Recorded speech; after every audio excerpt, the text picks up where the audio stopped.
Hello দর্শকবৃন্দ, এই গল্পটি সম্পূর্ণ A to Z একসাথে রয়েছে, তাই পুরো গল্পটা শুনতে কেউ মিস করবেন না। আর হ্যাঁ, মনে করে আমাদের চ্যানেলটি সাবস্ক্রাইব করুন, সাথে লাইক, শেয়ার আর একটা কমেন্ট করেও যাবেন। ধন্যবাদ সবাইকে। সকাল সকাল গ্রাম থেকে ফোন আসছিল, আর তারপর থেকে মাথাটা প্রচুর গরম হয়ে আছে। চেয়ারম্যান বাড়ির লোকজন নাকি আজকেই বাড়ি ঘেরাও করছে। না, এইভাবে আর চলতে দেওয়া যাবে না। এবার আমি যাব গ্রামে। অনেক সহ্য করছি, আব্বু আমাকে বলেছিল ঝামেলা করতে চায় না, কিন্তু কিছু না বলতে বলতে মাথায় উঠে বসেছে। বন্ধুদের সাথে পরামর্শ করলাম, চল আজকে গিয়ে ওদের শিক্ষা দিয়ে আসি। না দোস্ত, আমি কোনো ঝামেলা করতে চাই না। আর আব্বু আম্মু সহ আমার পুরো পরিবার গ্রামে থাকে।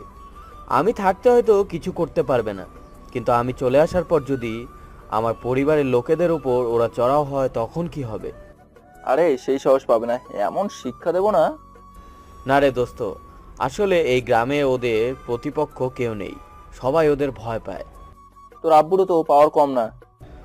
তবে এখন তো আব্বু ক্ষমতায় নেই, আর ওরা আব্বু ভাইয়ার নামে মিথ্যা মামলা ঠুকে দিয়েছে। কিছুই করতে পারছি না। তাহলে তোর যাওয়ার দরকার নেই, তোর বিপদ হতে পারে। বলে হোক, আমি আর বসে থাকতে পারবো না। তুই যে গ্রামে যাবি, তোর ফ্যামিলি কেউ জানে এই ব্যাপারে? না, কেউ জানে না। জানলে আমাকে কিছুতেই যেতে দেবে না। আচ্ছা, আমরা যাব তোর সাথে। আগে আমি যাব, প্রয়োজন হলে তোদের ডেকে নেব। আরো কিছু বলে সেদিন দুপুরের ট্রেনে গ্রামে চলে আসলাম। প্রায় 4 বছর পর গ্রামে আসলাম। মিথ্যা অপবাদের কারণে আমাকেও গ্রাম ছাড়তে হয়েছিল। এরপর থেকে আব্বু আর কখনো আমাকে গ্রামে আসতে দেয়নি। আগের মতো কিছুই নেই। আগে যেখানে নৌকা দিয়ে নদী পার হতে হতো, এখন সেখানে ব্রিজ, রাস্তা সব পিচ ঢালাই হয়ে গেছে। গাড়ি নিয়ে একদম বাসায়। আব্বু বাসার সামনে যে বাগানটা ছিল সেখানেই বসেছিল। আমাকে দেখে এগিয়ে এসে, কি রে, তুই হঠাৎ গ্রামে? আব্বু, ভালো লাগছিল না। যান্ত্রিক শহর কিছুদিনের জন্য বেড়াতে আসলাম। আসার আর সময় পেলি না? জানিস এখন ঝামেলা হচ্ছে। আব্বু জানি, আর তার একটা সমাধান করতে গ্রামে আসতে হলো। কি বললি তুই? তুই করবি সমাধান? যেখানে আমরা বড়রা মিলে সমাধান করতে পারছি না, সেখানে তুই কিনা করবি সমাধান? আব্বু করব, তুমি শুধু আমার উপর একটু ভরসা রাখো। আচ্ছা চল, ভেতরে চল। আব্বু আমাকে নিয়ে ভেতরে গেল। সবাই আমাকে দেখে অবাক। সবার সাথে কথা বলে আমি রুমে গেলাম। আমার রুমে তো আর আমার রুম নেই, পুরো বিদেশিদের আওতাধীন হয়ে গেছে।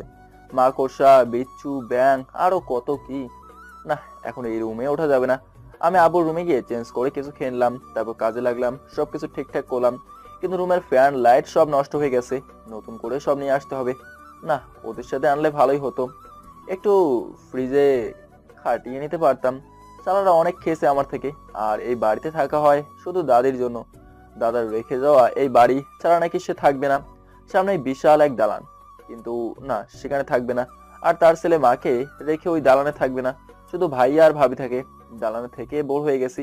টিনের বেড়া থাকবে, কাঠের জানলা, দক্ষিণা বাতাস আসবে, এইসবের জন্য মনটা ব্যাকুল থাকতো। তাই নিজের জন্য রুমটা পরিষ্কার করতে হচ্ছে।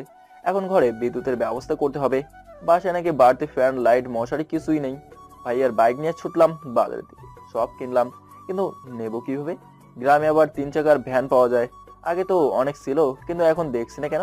আমি বাইক রেখে একটু সামনে দিকে গেলাম। বাজারের পাশে ছিল মহিলা কলেজে, মনে হয় চুরি হয়েছে। এক এক সরে সব মেয়ে বের হচ্ছে।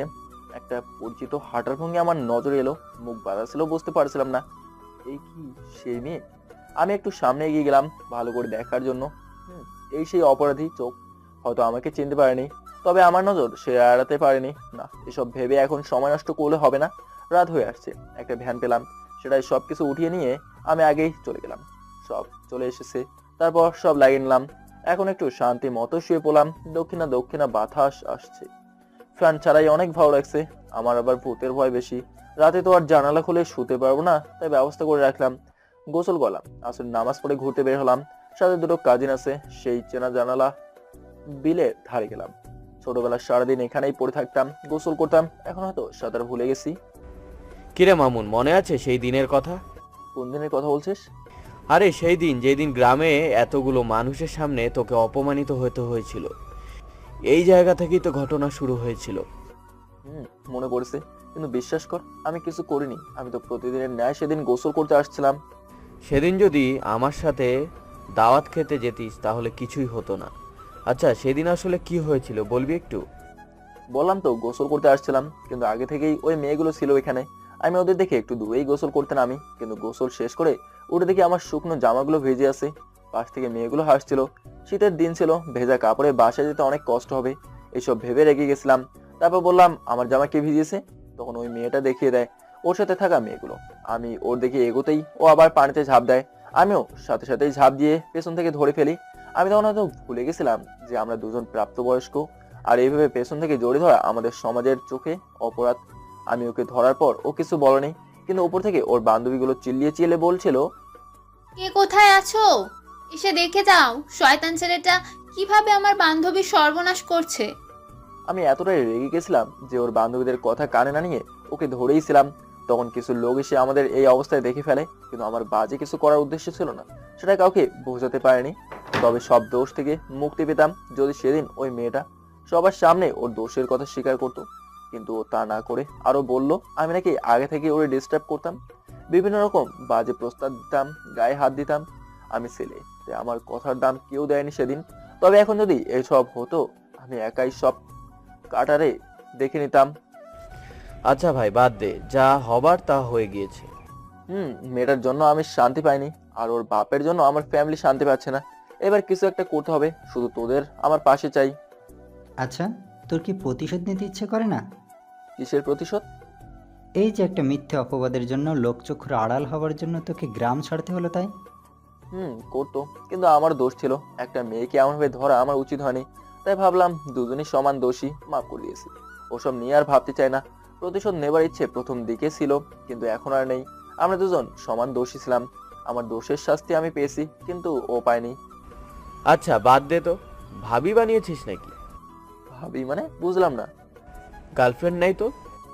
না, আমি একদম পিওর সিঙ্গেল। বিয়ের পর বউকে ভালোবাসবো। তোর খবর কি বল? আর বলিস না, এত কষ্ট করে একটা রিলেশন করলাম, কিন্তু মেয়েটা বিয়ে হয়ে গেছে। আহারে, বেচারার কি কষ্ট। দেখ মামুন, মজা নিস না, সত্যি ভালোবাসতাম। তাহলে বিয়ে হতে দিলি কেন? উঠে নিয়ে আসতি। মেয়ে রাজি ছিল না, বলল ও নাকি ওর বাবার পছন্দ করা ছেলেকে বিয়ে করবে। তাহলে তো আর কিছু করার থাকে না, চল বাড়ির দিকে যাই। চল। আমরা হাঁটতে শুরু করলাম। যখন বাসায় যাচ্ছিলাম, আমাদের বিপরীত দিক থেকে দুটো মেয়ে আসছিল। মামুন ভাই, বলো তো কে আসছে?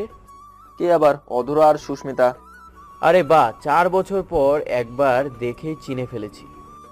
অপরাধীর চেহারা কখনো ভোলা যায় না। এটা একদম ঠিক কথা বলছস, একদম মনের ভেতর থেকে যায়, তাই না? আচ্ছা, এখন একটু কম বলি, চল ওদের ভয় দেখাবো। প্রায় সন্ধ্যা হয়ে আসছে, আর ছোটবেলায় শুনতাম এই জায়গায় নাকি ভূত থাকে। চল ওদের ভূতের ভয় দেখাবো। পাগল হয়ে গেছিস? মাত্র গ্রামে এসেছিস আর এসেই ঝামেলা শুরু করে দিয়েছিস, তাও আবার আমাদের শত্রুপক্ষের মেয়ের সাথে। আরে দূর, দেখবে না, আড়ালে লুকিয়ে পড়। কে ডাকলো আমাদের? এই ছুকরি, তোর সাহস কি করে হয় আমাকে প্রশ্ন করার? জানিস আমি কে? সামনে না আসলে কিভাবে জানবো? আমার সামনে যায় না রে পাগলি। আমরা হলাম তোর দাদার বোনের ছেলের শ্বশুরের ভাতিজার ঘরের ছেলে। মানে কিছুই বুঝলাম না। আমি কি তোকে কিছু বোঝানোর জন্য বসে আছি নাকি? এই ভর সন্ধ্যাবেলায় তোরা যাচ্ছিস কোথায়? না মানে সামনে একটু কাজ আছে। কি ব্যাপার, এখনো ভয় পাচ্ছে না সেটাই বুঝতে পারছি না। যাস না সামনে, তোর বিপদ অপেক্ষা করছে। বিপদ মানে? কিসের বিপদ অপেক্ষা করছে? সামনে যে তোর জম দাঁড়িয়ে আছে, পেরে যা পাগলি, না হলে মারা পড়বি। তার আগে তোরা পালা, না হলে তোদের খবর হয়ে যাবে। কি বলছিস তুই? আমাদের খবর হবে মানে? তুই ভূতের ভয় পাস না? ভূতকে ঠিকই ভয় পাই, কিন্তু মানুষ রূপী ভূতকে কেন ভয় পাবো? কি বলতে চাচ্ছিস তুই? আরে, এক ভূতের যে মাথা দেখা যাচ্ছে, ওই যে ঝোপের পেছনে। ভালো করে খেয়াল করে দেখলাম মায়ের মাথা উঁচু হয়ে আছে। না, এইখানে আর থাকা যাবে না। আমি বললাম, ভাগ মামা ভাগ, না হলে রক্ষা নেই। বলে দিলাম দৌড়, যে যেদিকে পেরেছি দৌড়ে পালিয়েছি। সন্ধ্যায় বাসায় আমি রনি বসে আছি। দেখলি আজকে মাহিনের জন্য কি কাণ্ড হলো? কিন্তু মাহিন এখনো বাসায় আসছে না কেন, সেটাই বুঝতে পারছি না। দেখ কোথায় গিয়ে আড্ডা মারছে। না, মাহিন তো এমন না, সন্ধ্যার পর অকারণে বাসার বাইরে থাকে না। কখন থেকে ওকে দেখা যাচ্ছে না। এই যে তখন আসলাম, তারপর আর দেখিনি। খাইছে রে, ধরা খেলো নাকি? এমনি তো চিনতে পারবে না, ধরা খেলে তো আমাদের খবর হয়ে যাবে।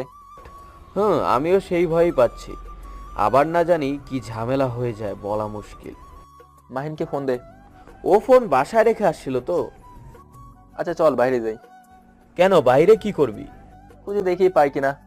আমি আর রনি বের হলাম, না কোথাও নেই। কি হলো, নাকি চেয়ারম্যান ধরে বাড়ি নিয়ে গেল? আমরা যে রাস্তা দিয়ে যাচ্ছিলাম তখন কে যেন যাচ্ছে পাশ থেকে। আমি বললাম, আমরা যাচ্ছি, আপনি কে? আমি মাহিন। আরে তুই এখানে কি করছিস? কি করছি, দুঃখের কথা কি আর বলবো, বজ্জাত মেয়ে দুটো আমার লুঙ্গি নিয়ে গেছে। আমি এখন লেংটু হয়ে বসে আছি। লুঙ্গি কিভাবে নিল? সেসব পরে বলবো, আগে আমাকে একটা লুঙ্গি বা গামছার ব্যবস্থা করে দে, মশা আমার দফারফা করে দিচ্ছে। এখন লুঙ্গি গামছা পাবো কই? আচ্ছা তুই একটু বসে থাক, আমি আসছি। আমি রনিকে রেখে আবার বাসায় চলে আসলাম। ভাইয়ার বাইক আর লুঙ্গি নিয়ে ফেরত গেলাম। আমি ছুড়ে দিলাম মাহিনের দিকে। মাহিন সেটা পরে বের হয়ে আসলো। তারপর বললাম, আচ্ছা ওই মেয়েগুলো তোর লুঙ্গি কিভাবে নিল? যখন তোরা দুজন দৌড়ে পালালি আমিও পালাচ্ছিলাম, হঠাৎ করে কোমর থেকে লুঙ্গি খুলে যায় আর কিসের সাথে যেন প্যাঁচ লেগে পড়ে যায়। তখন ওই দুজন বজ্জাত মেয়ে এসে আমার লুঙ্গি নিয়ে যায় আর বলে যায়, থাক এবারে লেংটু ভূত হয়ে। খুব আসছিল আমাদের ভয় দেখাতে। মাহিনের কথা শুনে আমি আর রনি হেসে দিয়ে বললাম, দোস্ত তুই তোর বউরে কি জবাব দিবি? তোর জিনিস তো অন্য কেউ দেখে ফেলছে।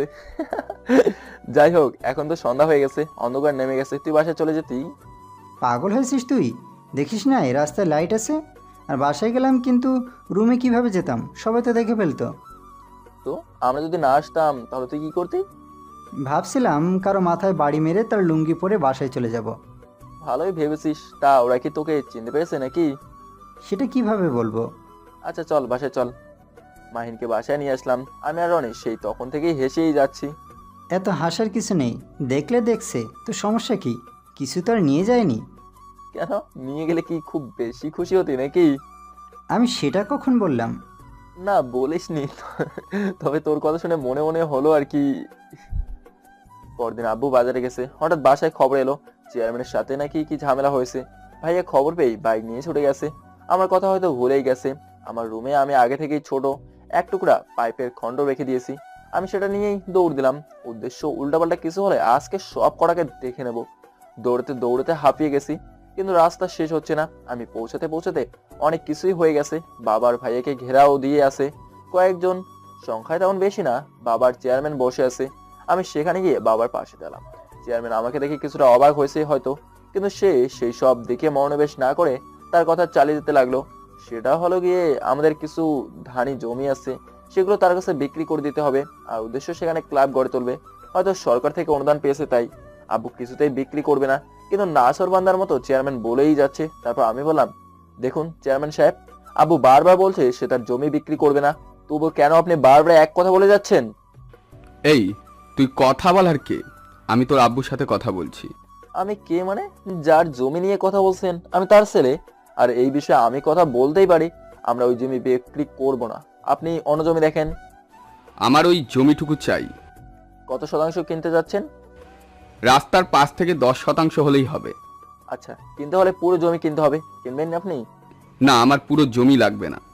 তাহলে আমরা জমি বিক্রি করব না। আর কি ভাবছেন? আপনার উদ্দেশ্য আমরা বুঝতে পারিনি। রাস্তার সামনে থেকে কিনবেন, তারপর আমাদের যাবার রাস্তা বন্ধ করে দিয়ে অল্প দামে জমি ক্রয় করবেন। বাহ, তোর বেশ ভালো বুদ্ধি আছে তো দেখছি। বুদ্ধি কিনা জানি না, তবে চোরকে ধরতে হলে চোরের মতো করেই ভাবতে হয়। এই তুই চোর কাকে বললি? আপনাকে বলেছি, আপনাকে। চেয়ারম্যান আমার কথা শুনে হয়তো রেগে গেছে, ওটা আমাকে ধাক্কা দিয়ে বলে, তোর সাহস কি করে হয় আমাকে চোর বলার? ধাক্কা খেয়ে আমি আর দেরি করিনি, পাইপ দিয়ে যত শক্তি আছে দিলাম চেয়ারম্যানের হাতে বাড়ি।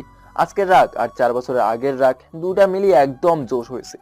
বাড়ি খেয়ে চেয়ারম্যান জবাই করা মুরগির মতো লাফাতে লাগলো। কেউ আর কিছু বলার সাহস পায়নি। আমি ভাইয়া আর আব্বুকে সেখান থেকে নিয়ে আসলাম। আসার সময় আব্বু বলছিল, মামুন, এই কাজটা ঠিক করলি না। কেন আব্বু? এইটাই ঠিক, ওরা বেশি বাড়াবাড়ি করছিল। আর তুমি চুপ করে কেন আসো? তোমার লোকজনকে দিয়ে ওদের সাহায্য করতে পারো না? পারি, তবে আমি অশান্তি চাইনি। তবে আজকে যা করলেই এরপর অশান্তি লেগে যাবে, এটা নিশ্চিত। মামুন, আজকে যা করলি মনে হয় না চেয়ারম্যান বসে থাকবে। ও এইবার আমাদের পেছনে আরো বেশি উঠে বসে লাগবে। আব্বু এত চিন্তা কেন করছো? আমিও দেখবো এইবারও কি করতে পারে। আমি আব্বু আর ভাইয়াকে নিয়ে বাসায় চলে আসলাম। অনেকদিন পর মনের মধ্যে আলাদা রকমের শান্তি অনুভব করতে পারছি। চাপা রাগ আজ প্রকাশ পেয়েছে, তাই হয়তো আমার এত আনন্দ লাগছে। বাসায় যে যার মতো করে কথা বলছে, আমার আবার ফ্যামিলি প্যাচালের মধ্যে থাকতে একদম ভালো লাগে না। আমি আমার রুমে গিয়ে দরজা আটকে দিলাম, কিন্তু আমি ভুলে গেছিলাম একটা টিনসেট ঘর, আওয়াজ আসবেই। কানে হেডফোন গুঁজে গান শুনতে লাগলাম। বিকেলবেলা আবার 3জন মিলে ঘুরতে বের হয়েছি। যতদূর খবর পেয়েছি চেয়ারম্যানের হাত ভেঙে গেছে। বাহ, আমার এত শক্তি! একবারেতেই কেল্লা ফতে করে ফেলেছি, নাকি চেয়ারম্যানের হাত পাট করেছিল অল্প কথাই ভেঙে গেছে? ভাই, তুই আজ যেটা করেছিস এতদিন আমরা তা ভাবার সাহসও পাইনি। আমি আবার কি করলাম? কি করছিস মানে? বাজারে এতগুলো লোকের সামনে চেয়ারম্যানকে মেরেছিস, এর থেকে বড় আর কি হতে পারে? এখন যদি চেয়ারম্যানের লোক তোর উপর আক্রমণ করে? আমার মনে হয় না ওরা সেই সাহস দেখাবে, আর যদি করে আমি কম নাকি দেখিয়ে দেব। তুই একা না, আমরাও আছি তোর সাথে। এসব বলতে বলতে হাঁটছিলাম, হঠাৎ চেয়ারম্যানের মেয়ে আমাদের সামনে। এই, আপনার লজ্জা করে না বাবার বয়সী একটা লোকের গায়ে হাত তুলতে? এখানে লজ্জার কি আছে? আমি তো একটা চোরকে মেরেছি, এর জন্য আমি গর্বিত। বুঝতেই যখন পারছেন আপনার আব্বু অন্যায় করছে, তাহলে তাকে নিয়ে কথা বলতে আসছেন কেন? আমি মানছি আমার আব্বু যা করেছে অন্যায় করেছে, আমিও তার অন্যায়কে পছন্দ করি না। আপনি তাকে ঠান্ডা মাথায় বোঝাতেন, আব্বু তো আর অবুঝ নয়, সে নিশ্চয়ই বুঝতে পারতো ব্যাপারটা। কিন্তু আপনি তা না করে তার গায়ে হাত তুললেন, আর মারলেন তো মারলেন, একদম হাত ভেঙে দিলেন। যা করেছি ভালো করছি, আপনি এখানে কেন আসছেন? এটা বলতে যে আব্বু চুপ করে বসে থাকবে না, একটু সাবধানে থাকবেন। আর এরপর কিছু হলে আব্বুকে বুঝিয়ে বলবেন। আমি তো অবাক, মেয়ে দেখি নিরপেক্ষ, নিজের বাবার কথাও ভাবে আবার আমার কথাও ভাবে। তারপর আমি বললাম, যা বললেন ভেবে দেখবো। এবার রাস্তা ছাড়ুন, সামনে যেতে হবে আমাদের। আচ্ছা, যান তাহলে। ওরা চলে গেল আর আমরাও চলে আসলাম। রনি বলল, সত্যি মেয়েটা অনেক ভালো, দেখলি? প্রচুর ভালো। এতই যদি ভালো হতো সেদিন সবার সামনে আমাকে অপরাধী বানাতে পারতো না, হয়তো ভয়ে সব বলে গেল। ভয় মানে কিসের ভয়? আরে, যে ছেলে ওর বাবার গায়ে হাত তুলতে পারে সেই ছেলে তার মেয়ের গায়ে হাত তুলবে না? তার কি কিছু বিশ্বাস আছে নাকি? ওদের হয়তো সেদিনের ব্যাপারে এখনো ভয় পায়, তাই একটু নাটক করলো। কি জানি বাপু, আমি এত কিছু জানি না। চল বাজারে চল। আমরা হাঁটতে হাঁটতে বাজারে চলে আসছি। কম বেশি সবাই সকালের বিষয়টা নিয়ে আলোচনা করে যাচ্ছে। তারপর মাহিন বলল, মামুন দেখছি হিরো হয়ে গেল। তোর শালা, কি বলিস? লজ্জা লাগে না? ওরে আমার লজ্জা বানরের লজ্জা থাকে কই? তোর মাথার ভেতরে থাক, চা খাবো চল। কিছুদিন ধরে এখন পরিবেশ একদম ঠান্ডা, চেয়ারম্যান আর আমাদের বিরক্ত করে না, সবকিছুই ঠিকঠাক চলছে। তেমনই একদিন রাতে ঘুমিয়ে আসি, হঠাৎ বাইরে থেকে আওয়াজ আসলো। মামুন, এই মামুন, তুই ঘুমাচ্ছিস? একটা ভুতুরে আওয়াজ শুনেই গলা শুকিয়ে গেল। আবার আওয়াজ আসলো। কি রে, শুনতে পাচ্ছিস না তাই? ভালো করে কান পেতে শুনে বুঝতে পারলাম একটা মেয়েলি কণ্ঠ। ভূতের ভয় আমার ছোটবেলা থেকেই আছে, তার মধ্যে এখন মধ্যরাত। আমি চুপচাপ শুয়ে আছি, তারপর টিনের মধ্যে আস্তে আস্তে আওয়াজ করতে লাগলো। আমার তো ভয়ে জামা নষ্ট হয়ে যাওয়ার মতো অবস্থা হয়ে গেছে। তারপর আবার বলল, কি রে, তুই শুনতে পাচ্ছিস না, নাকি ভয়ে চুপসে আছিস? আমি যদি ঘরে প্রবেশ করি তোর খবর হয়ে যাবে কিন্তু। আমি এবার ভয়ে ভয়ে বললাম, কে আপনি? আমি তোর হবু বউ। শুনেই অবাক, একটা ভূত কি করে আমার বউ হবে? তারপর আমি বললাম, কিন্তু আমি তো এখনো বিয়ে করিনি। বিয়ে তো আমিও করিনি, সেই ছোট থেকে তোর জন্য অপেক্ষা করে আছি। জানিস, তোর আর আমার জন্ম একই দিন একই সময় হয়েছিল, কিন্তু ভাগ্য খারাপ, আমি মারা যাই, কিন্তু তোর কিচ্ছু হয়নি। এতে আমার কি দোষ? তোর কোনো দোষ নেই, আমাকে বিয়ে করতে হবে তোর। আমাকে বিয়ে না করলে তোর ফ্যামিলির অনেক বড় ক্ষতি হয়ে যাবে কিন্তু। আমি আপনাকে একবার দেখতে চাই, দেখা দিন। দেখা দিতে পারবো না, আমাকে বিয়ে করবি কিনা বল। তখনই কিছু কুকুর ডাকার আওয়াজ পেলাম, আর তারপর বাইরে থেকে আওয়াজ আসলো। ওরে বাবারে, আমি এবার যাব কই? এই, ঘর খুল। কণ্ঠ একদম চেঞ্জ হয়ে গেছে। আর যাই হোক, এটা ভূত না। আমিও একটু সাহস সঞ্চয় করে দরজা খুলে দিলাম। সাথে সাথেই কেউ একজন রুমের মধ্যে প্রবেশ করলো। আমি রুমের লাইট অন করতেই যা দেখতে পেলাম তার জন্য আমি প্রস্তুতি ছিলাম না। আরে, আপনি এখানে এত রাতে? সরি, আপনাকে ভয় দেখাতে আসছিলাম, কিন্তু এসে নিজে বিপদে পড়ে গেলাম। আপনি কি পাগল নাকি বলেন তো? একটা মেয়ে হয়ে কেউ এভাবে আসে? আরে আমি ভয় পাই না, কিন্তু কুকুর তো কামড়ে দিবে। দেখেন, 4 বছর আগে সামান্য একটা বিষয় নিয়ে কত বড় বিচার হয়েছিল মনে আছে? সেদিন তো আমাকে ফাঁসিয়েছিলেন। আজকে কি করবেন? আজকে আমাকে ফাঁসাতে চাইলে আপনি নিজেই ফেঁসে যাবেন। আচ্ছা, আপনি যে আসছেন কেউ দেখেনি আপনাকে? না, কেউ দেখেনি, পেছনে দরজা দিয়ে চলে আসছি। একবার ভাবতে পারছেন এখন যদি কেউ আমাদের দুজনকে একসাথে রুমের মধ্যে দেখে ফেলে কত বড় কেলেঙ্কারি হয়ে যাবে? হুম, বেশ ভালো করে বুঝতে পারছি। এখন তাহলে আমার কি করা উচিত? কি আবার সোজা বাসায় চলে যাবেন আপনি? না, আমি যাব না। কুকুরগুলো আমাকে কামড়ে দিবে। তার থেকে ভালো আজ রাত এখানে থেকে কাল সকালে চলে যাব। আহারে, কত বুদ্ধি, তাই না? এমনিতেই আমরা আপনার শত্রুপক্ষের লোক, তারপর আপনার বাবা আপনাকে খুঁজে পাবে না, এবং যখন জানতে পারবে আপনি আমাদের বাসায় ছিলেন কি হবে ভাবতে পারেন? কিছু হবে না।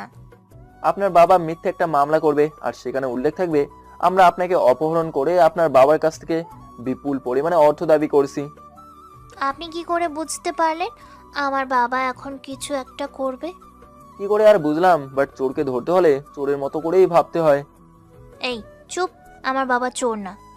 আচ্ছা, আপনি এখন যান, আমার খুব ভয় লাগছে, কখন কি থেকে কি হয়ে যায় কে জানে। ভালো কথা, আপনার আসার পেছনে উল্টাপাল্টা কোনো মতলব নেই তো? না, আমার উদ্দেশ্য ছিল শুধু আপনাকে ভয় দেখানো, এর বেশি কিছু না। আপনার ভয় করছে না? এভাবে একটা অবিবাহিত ছেলের রুমে চলে আসলেন, এখন যদি আমি আপনার সাথে কিছু করি? কি করবেন আপনি? করতেই পারি। আমি জানি আপনি সেই রকম না। ধরেন, প্রতিশোধের আগুন থেকে আপনার সর্বনাশ করে দিলাম। বললেই হয় আমাকে চলে যেতে হবে, শুধু শুধু মিথ্যে ভয় দেখাবেন না তো। আর আমি যেতে পারবো না, আমার খুব ভয় লাগছে। কালো কুকুরগুলো যেভাবে তেড়ে আসছিল, আর একটু হলেই কামড়ে দিত আমাকে। আর এখন যদি আমি আপনাকে কামড়ে দেই? কুকুরগুলো যেভাবে তেড়ে আসছিল, যদিও কামড়ে দিত, সেই ভয়ে তো আপনার রুমে আসতে হলো। আচ্ছা যান, বাসায় যান, কুকুরগুলো এতক্ষণে চলে গেছে হয়তো। এটা শহর নয় যে তারা এক জায়গা থেকে অন্য জায়গায় দৌড়াদৌড়ি করবে। এটা গ্রাম, আর গ্রামের প্রায় সকল বাড়িতে কুকুর থাকে, বুঝলেন কত না? তাহলে কি করবেন এখন? আর আমি যতদূর জানি চোরের মতো দেখতে লোকদেরই কুকুর তাড়া করে থাকে। এই, আপনি কি বোঝাতে চাইছেন? আমাকে দেখে কি চোর মনে হয় আপনার? কই, আমি সেটা কখন বললাম? আবার হাসছেন কেন? এইবার কিন্তু আমি কান্না করে দিব বলে দিলাম। আচ্ছা, কান্না করুন, আমিও দেখি কান্না করলে আপনাকে কেমন লাগে। আমি কিন্তু সজোরে চিল্লে কান্না করব। চিল্লাইয়া কি মার্কেট পাওয়া যাইবো? মার্কেট পাওয়া না গেলেও লোক জড়ো করা যাবে, আর তাদের বলে দেব আপনি আমাকে তুলে নিয়ে আসছেন কামড়ে দেবার জন্য। এই, আমি কামড়ানোর কথা কখন বললাম? ভুলে গেছেন দেখছি, একটু আগেই তো আমাকে কামড়ানোর কথা বলেছেন আপনি। ওটা আমি মজা করে বলেছি। আমিও সবাইকে মজা করেই বলবো। এই এই, আপনি আমার বাস থেকে জানতো, মাথা খারাপ করে দিচ্ছেন একেবারে। কিভাবে যাব? বললাম না আমার কুকুরে ভয় লাগে। তাহলে এক কাজ করুন, আপনি আমাকে নিয়ে আমার বাসায় দিয়ে আসুন। কথাটা খারাপ বলেননি, কিন্তু আসার সময় তো আমি ভয় পাবো। কিসের ভয়? ভূতের ভয়, এত রাতে ভূত থাকে তো। তাহলে কি আর করার, কাল পর্যন্ত আমাকে এখানেই থাকতে হবে। দেখুন, এটা ঠিক হবে না, লোকজন জানাজানি হলে কেলেঙ্কারি হয়ে যাবে। আরে জানাজানি হবে না, কাল আজানের আগেই আমি বাসায় চলে যাব, কিন্তু তখন আপনাকে যেতেই হবে, না হলে আমি যাব না। আচ্ছা, আমি যাব, তবু প্লিজ লোক সমাজে মান সম্মান খেয়ে দিয়েন না। তাহলে এক কাজ করেন, আমাকে এক্ষুনি বাসায় পৌঁছে দিয়ে আসেন। কিন্তু আমার তো ভূতের ভয় করে। আরে ভূত বলতে কিছু হয় না, কিছু হবে না, চলুন আপনি। না হলে বলা তো যায় না, আমার ফ্যামিলির কেউ আমার রুমে এসে দেখতে পেল আমি রুমে নেই, তারা তো খুঁজতে বের হয়ে যাবে। আর যদি খুঁজে আমাকে এখানে পায়, আপনার সাথে আপনার ফ্যামিলির বিপদ হতে পারে। কেন বিপদ হবে? আমি কি আপনাকে তুলে নিয়ে আসছি নাকি? আমার ফ্যামিলির লোকজন সেটাই ভাববে, তাই বলছি চলুন, আমাকে দিয়ে আসুন। কিছু করার নেই, এ মেয়েকে ফিরিয়ে না দেওয়া অবধি আমার কোনো শান্তি নেই, সেটা খুব ভালোই বুঝতে পারছি। আচ্ছা চলুন। আরে এইভাবে বের হবেন নাকি? শীতকাল প্রায় চলে এসেছে, খোলা রাস্তায় যখন হাঁটবেন ঠান্ডা লাগবে, শীতের জামা পরে নিন। শীতের জামা কেনা হয়নি, আর পুরনো যেগুলো আছে সেগুলো বের করা হয়নি। পরে বুঝবেন, আপনার ভালোর জন্যই বলেছিলাম। আপনি চুপচাপ চলুন আমার সাথে, তাহলেই আমার জন্য খুব ভালো হবে। আচ্ছা চলুন, আপনি আগে বের হন। আমি বের হতে যাচ্ছিলাম, ঠিক তখনই অধরা বলল, আরে করেন কি? লাইট অন করে বের হলে আমরা ধরা পড়ে যাব। লাইট অফ করুন। আরে মেয়ে অনেক বুদ্ধিমান। লাইট অফ করে আমরা বের হয়ে গেলাম বাড়ি থেকে, নেমে রাস্তায় চলে এলাম। অধরা আমার পাশে হাঁটছে, একদম গা ঘেঁষে ঘেঁষে।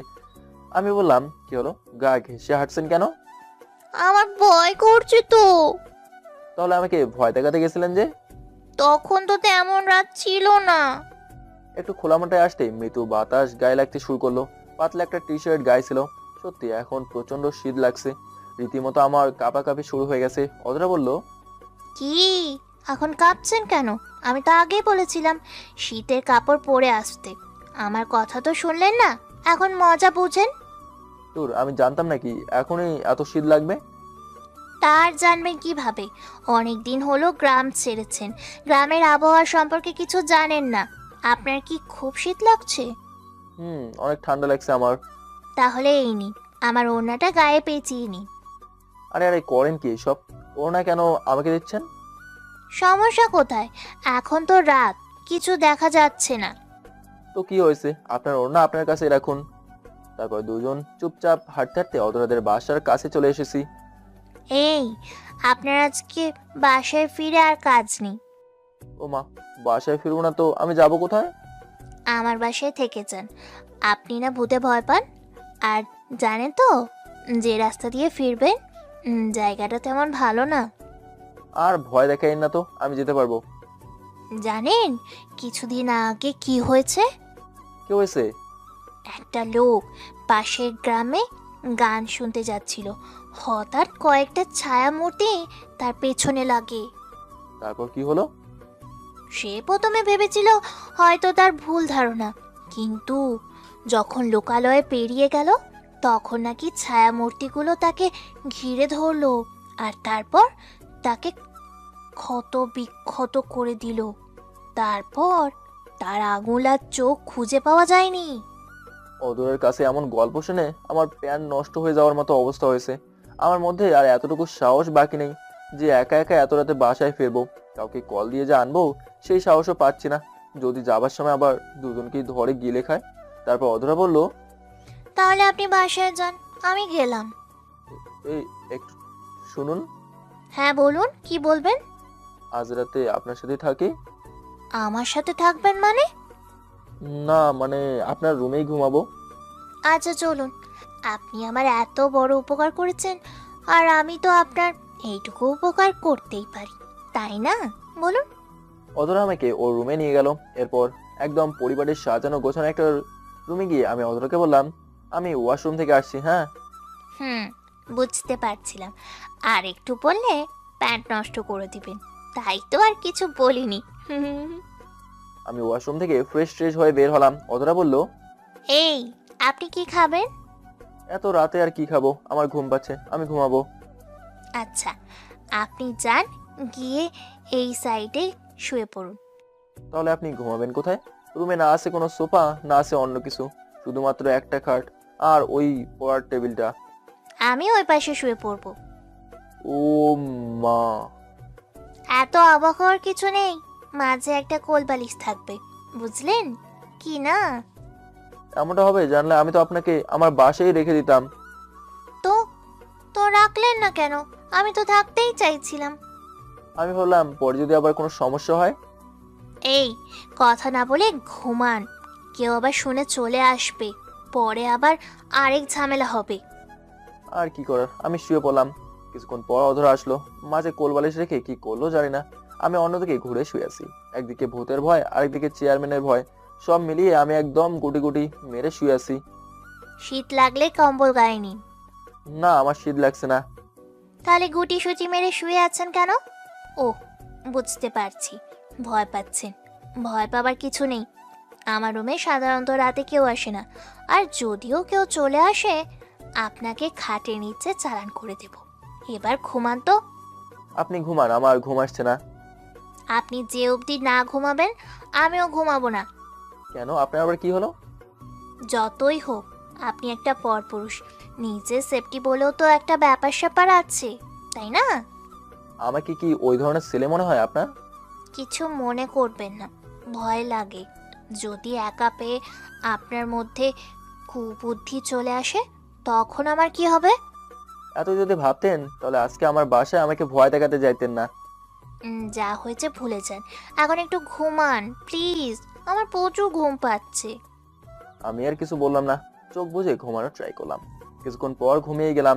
অনুভব করলাম কেউ আমাকে ধাক্কা দিচ্ছে। আমি চোখ মেলে তাকে দেখি অধরা আমাকে ধাক্কা দিচ্ছে। কি হলো, ধাক্কা দিচ্ছেন কেন? রাত 3টা বেজে গেছে, আর একটু পর আজান দিয়ে দেবে। যান, উঠে বাসা চলে যান। এখনো অনেক রাত, আর একটু পরে যাব। না হবে না, একটু পর লোকের আনাগোনা বেড়ে যাবে, ধরা পড়লে ঝামেলা হয়ে যাবে। আচ্ছা ঠিক আছে, যাচ্ছি তাহলে। এইটা নিয়ে যান, এখন আরো বেশি শীত লাগবে। একটা চাদর সামনে সামনে এগিয়ে দিল। না না, লাগবে না, যেতে পারবো আমি। কচু পারবেন আপনি, পরে দেখা যাবে কোথায় না কোথায় কাত হয়ে পড়ে আছেন। এটা গায়ে জড়িয়ে নিয়ে যান। আচ্ছা দিন তাহলে। অধরার কাছ থেকে চাদর নিয়ে গায়ে জড়িয়ে নিলাম। তারপর পেছনের দরজা দিয়ে টুক করে বের হয়ে হাঁটা ধরলাম। এখন আর আগের মতো ভয় করছে না। শেষ রাতে তেমন কিছু থাকবার কথা না।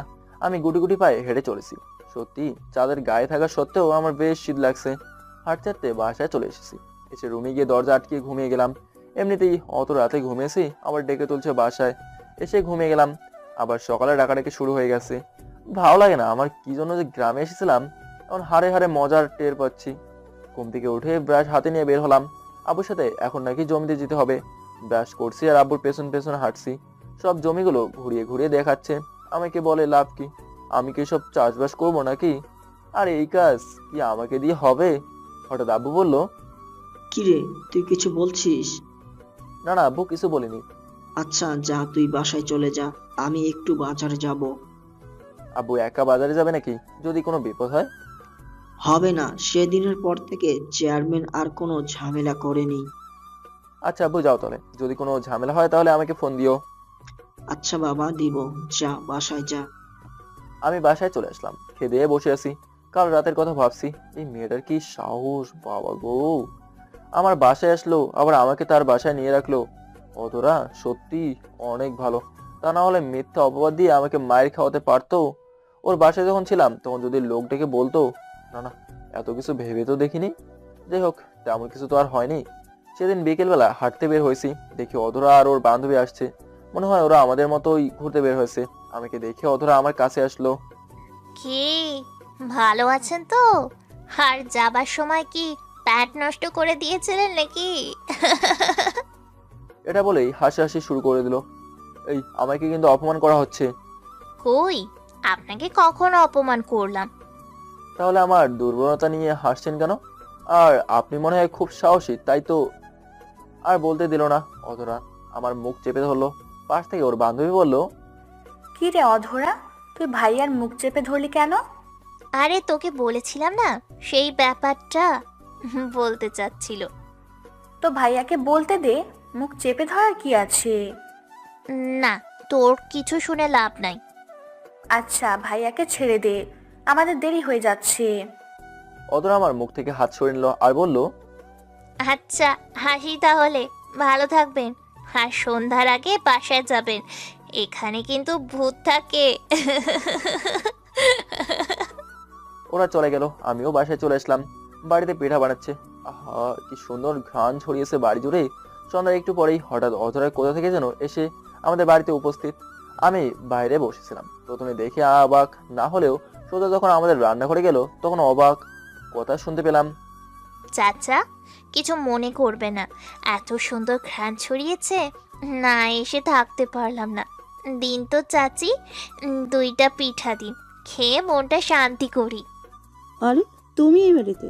তোমার আব্বু জানলে তো তোমাকে মারবে অনেক। তারপর কিছুক্ষণ নীরবতা। তারপর অধরা বলল, চাচি, অনেক রাত হয়ে গেছে, আমি বাসায় যাব কিভাবে? তা আমরা কি করবো বলো মা? আমরা তো তোমাকে নিমন্ত্রণ করে আনিনি। এভাবে কেন বলো গো চাচি? আজ যদি আমি তোমার মেয়ে হতাম, তুমি পারতে রাতে এভাবে আমাকে একা ছাড়তে? আর কথা বলতে হবে না, আমি মামকে বলে যে সে তোমাকে নিয়ে আসবে। মামুন যাও তো বাবা, ওকে একটু সামনে ছেড়ে দিয়ে। যাচ্ছি আম্মু যাচ্ছি। বিরক্তিকর একটা ভাব নিয়ে হাঁটা শুরু করলাম। চাচি আসি তাহলে। এটা বলে আমার পেছন পেছন হাঁটা ধরলো। কেমন লাগে এই সন্ধ্যাবেলায় কই একটু গরম গরম পিঠা খাবো, তা না, এই মেয়ের বডিগার্ড হয়ে এখন তার পেছন পেছন যেতে হচ্ছে। কিছু দূর যাবার পর বললাম, কি ব্যাপার, কাল এত রাতে আমার বাসায় একা আসতে পারলেন, আর আজকে একা যেতে পারছেন না? যেতে তো আমি একাই পারবো। তাহলে আমাকে আনার কি দরকার ছিল? এই যে ভূতের ভয়ে প্যাঁচার মতো মুখ করে রেখেছেন, সেইটা দেখার জন্য নিয়ে আসছি। এত ভয় পেলে চলে যান, বাসায় চলে যান, আমি একাই যেতে পারবো। বিতু একটা। হ্যাঁ যাচ্ছি, আর কখনো আমার কাছ থেকে কোনো সাহায্য চাইবেন না। হয়ে গেছে আপনার কাছে সাহায্য চাইতে। এটা বলে হাঁটা শুরু করলো। আমিও বাসায় ফিরে আসলাম। তারপর পেট আর মন ভরে পিঠা খেয়ে ঘুমিয়ে গেলাম। কিছুদিন পর আমি, রনি আর মাহিন বাজারে বসেছিলাম। তখন মাহিন বলল পাশের গ্রামে নাকি যাত্রাপালা হবে। ছোটবেলা থেকেই যাত্রাপালা দেখার অনেক শখ, কিন্তু আব্বু আম্মু যেতেই দিত না। কিন্তু এইবার যাবই যাব। আমি বললাম, মাহিন যাত্রা কবে রে? আগামী বুধবার থেকে শুরু হবে। তোরা কি যাবি? কারে কি জিজ্ঞেস করস ভাই? আমরা না গেলে কি যাত্রা হয় নাকি? অবশ্যই যাব। এবার আমিও যাব। চাচা চাচি কি তোকে যেতে দেবে? কেন যেতে দেবে না? আমি কি সেই ছোট্ট মামুন আছি নাকি যে এখনো হারিয়ে ফেলার ভয় পাবে? এইবার যাত্রা দেখতে যাবই। দেখতে দেখতে বুধবার চলে আসলো। দুপুরবেলা আম্মু আমাকে ডেকে বললো একটু বাজারে যেতে হবে, কিছু বাজার আনতে। ভাইয়ের বাইক নিয়ে ছুটে চললাম বাজারের দিকে। মাঝ রাস্তায় দেখি অধরা দাঁড়িয়ে আছে। আমাকে দেখে হাত ইশারা করে দাঁড় করালো। আমি বাইক থামিয়ে জিজ্ঞেস করলাম, কি কিছু বলবেন? প্লিজ আমাকে একটু সাহায্য করুন, কাজী অফিসে যাব আমি। ও মা, আপনি পালিয়ে যাচ্ছেন আর আমি সাহায্য করব? না, এটা কিছুতেই হতে পারে না। আর আপনার বাপ যদি শুনে তার মেয়েকে পালাতে আমি সাহায্য করছি, তাহলে আমার 14টা বাজিয়ে দেবে। প্লিজ, আমার এই মুহূর্তে কাজী অফিসে যাওয়া অনেক জরুরি। এতই যদি বিয়ে করার শখ থাকে তাহলে আপনার চোর বাবাকে বলতেন। খবরদার, আমার বাবাকে চোর বলবেন না। কি চুরি করেছে আপনার? চুরি করে নেই, কিন্তু করতে চাচ্ছেন। যখন করবেন তখন চোর বলবেন, এর আগে আমার বাবাকে চোর বলবেন না। আচ্ছা বলবো না, আমার তারা আছে, আমি যাই। হ্যাঁ, আমার উপকার করুন প্লিজ, ওরা চলে আসবে। কারা আসছে? ও, বুঝতে পারছি। এতক্ষণে বাসায় জানাজানি হয়ে গেছে। না বাবা, আমি এর মাঝে নেই। মারামারি করতে আমি রাজি না।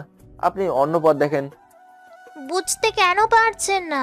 এই মুহূর্তে আপনার সাহায্য সব থেকে বেশি দরকার। সেদিন কি বলেছিলেন মনে নেই আপনার? আমার সাহায্য নাকি কখনো প্রয়োজন হবে না। তাহলে এখন কেন সাহায্য চাচ্ছেন? করবো না আপনাকে সাহায্য। আগের কথা সব ভুলে যান প্লিজ, আমাকে নিয়ে চলুন, শেষ এইটুকু সাহায্য আমাকে করুন। এরপর আবার কোনো সাহায্য করতে বলবেন না তো? একদম না। আচ্ছা উঠুন। অধরা বাইকের পেছনে উঠে বসলাম। আমি কাজী অফিস চিনি না, কোথায় এটা? অধরা আমাকে রাস্তা দেখিয়ে নিয়ে যেতে লাগলো। বেশি না, 15 মিনিটে আমরা কাজী অফিসের সামনে পৌঁছে গেলাম। দেখি আগে থেকেই দুজন ছেলে মেয়ে দাঁড়িয়ে আছে। অধরা বাইক থেকে নামলো, আমিও কেন জানি দাঁড়িয়েছিলাম। তারপর অধরা বললো, কিরে, তোরা দুজন কোথায়? আসলে ওরা আসতে পারবে না। কেন আসতে পারবে না? যার আসার কথা ছিল তার নাকি কি কাজ আছে, আর বাকিদের আমি ভরসা করতে পারি না, কারণ চাপে পড়লে ওরা সব বলে দিতে পারে। সাক্ষী ছাড়া বিয়ে হবে কিভাবে? আমি বুঝতে পারছিলাম আবার সাহায্য করতে হবে। আমি বাইক স্টার্ট করব, তার আগে অধরা বলল, এই শুনুন না। থাক, আর বলতে হবে না। আমাকে এখন সাক্ষী হতে হবে, তাই তো? হ্যাঁ চলুন ভিতরে। কি আর করার, এতদূর যখন আসতে পেরেছি, এখন বিয়েতে সাক্ষী হলে আর কি বা হবে। আমরা ভেতরে চলে গেলাম। কাজে যখন নাম লিখতেছিল তখন তো আমি অবাক। ও মা, কারণ মেয়ের নাম বলছে আয়েশা। আমি অধরাকে বললাম, কি ব্যাপার, আয়েশা আবার কার নাম? আপনার নাম তো অধরা। হ্যাঁ, আমার নাম অধরা, আয়েশা আমার ফ্রেন্ড, আর ওরাই পালিয়ে বিয়ে করছে। আসলে আয়েশার বাবা ওর বিয়ে ঠিক করে ফেলেছে, কিন্তু ও ভালোবাসে ওনাকে, তাই।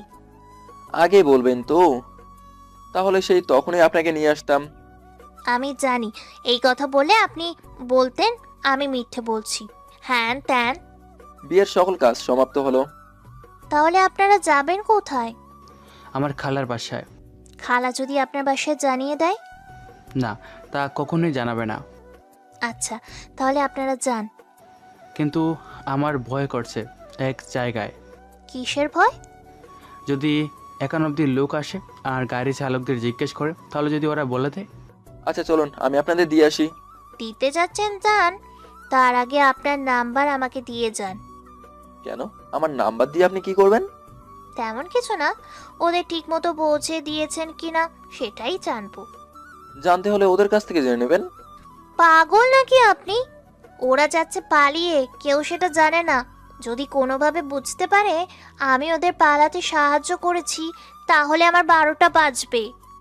আমার কথা আমাকে ফিরে দিচ্ছেন কেন? কই ফিরিয়ে দিলাম? দিন, নাম্বার দিন। এখানে বেশিক্ষণ থাকা ঠিক হবে না। সাক্ষীর খাতায় যে আমাদের নাম আছে তার বেলায়?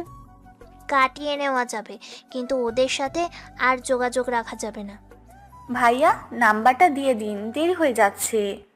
আমি আমার নাম্বারটা অধরাকে দিয়ে কেবলমাত্র বাইক স্টার্ট করছি, তখনই ছেলেটা বলল, ভাইয়া, বাইকে তেল আছে কতটুকু? কেন ভাইয়া, জেনে কি করবেন? আসলে অনেক দূরের রাস্তা, 5-6 লিটার তেল যাবে। খাইছে, এবার একটা বাস খাইছি। ভাইয়া, আপনি কি কিছু বলবেন? টাকা না থাকলে আমি দিচ্ছি, আপনি ভরে নিন। না ভাইয়া, এমনিতেই আপনাদের বিপদ, সাহায্য যেহেতু করেছি, টাকা নিয়ে আর অমর্যাদা করতে পারবো না। পাশের দোকান থেকে তেল ভরে বাইক চালাতে শুরু করলাম। চালাচ্ছি, রাস্তার শেষ হচ্ছে না। মন চাচ্ছে দুজনকে ধাক্কা মেরে ফেলে দিয়ে চলে যাই।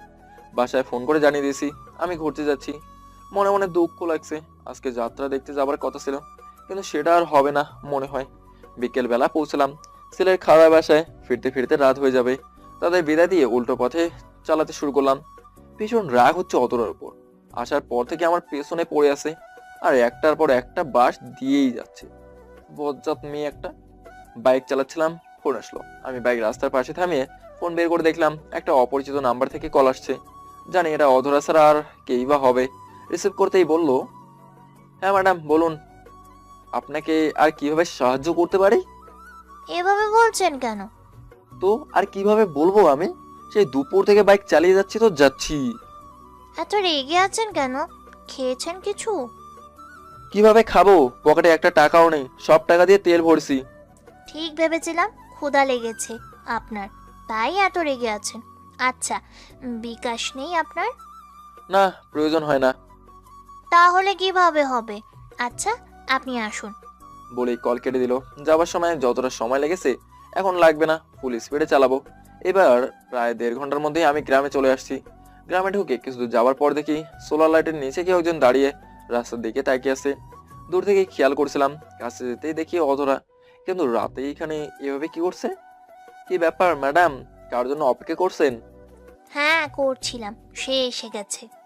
কে এসে গেছে? কাউকেই তো দেখছি না। আরে আমি আপনার জন্য অপেক্ষা করছিলাম। কেন? আমার জন্য আবার অপেক্ষা কেন?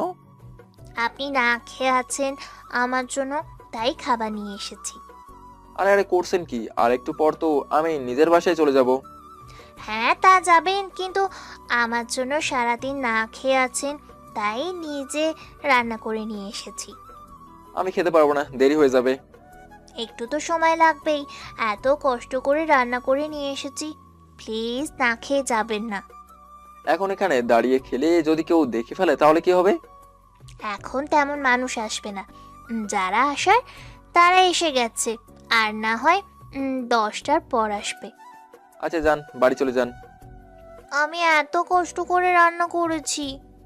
কিন্তু এখানে যে খাবো, হাত ধোয়ার মতো কিছুই নেই, বাইক চালাবো কিভাবে? সমস্যা নেই, আমি খাইয়ে দিব। তারপর লোকমা মুখের সামনে ধরলো, না না খাবো না, আপনি আমার শত্রুপক্ষের লোক, কে বলতে পারে এই খাবারে বিষ মেশানো তো থাকতেই পারে। ছি, আপনি আমাকে এত খারাপ ভাবেন? শোনেন, আপনার ক্ষতি করার কোনো ইচ্ছা আমার নেই। বিশ্বাস হলো না তো? আচ্ছা, আমি খেয়ে দেখাচ্ছি। তারপর কিছুক্ষণ নীরবতা। না না, মনে হয় মেয়েটা আমার কথা সত্যিই কষ্ট পেয়েছে, নাহলে এত চুপ হয়ে যাবার কথা না। তারপর আমি বললাম, কি হলো, খাবার কি দেবেন নাকি চলে যাব? কোনো কথা না বলে আবার আরেক লোকমা বানিয়ে দিল, আর আমি খেয়ে নিলাম। ও দিচ্ছে আর আমি খাচ্ছি। অধরা বলল, ও, খুব তো বলছিলেন খাবেন না, এখন দেখেন পুরো খাবার শেষ করে ফেলেছেন। ক্ষুধা বেশি লেগেছিল তাই শেষ করে দিলাম, কিছু মনে করবেন না। কিছু মনে কেন করব, আপনার জন্যই তো এনেছি।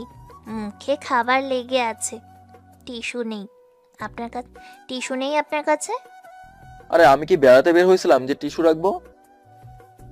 ও আচ্ছা, তাহলে আর কি, আমার ওড়না দিয়ে কাজ চালিয়ে নিন। আচ্ছা চলেন, এবার আপনাকে নামিয়ে দিয়ে আমি এই বাসায় যাব।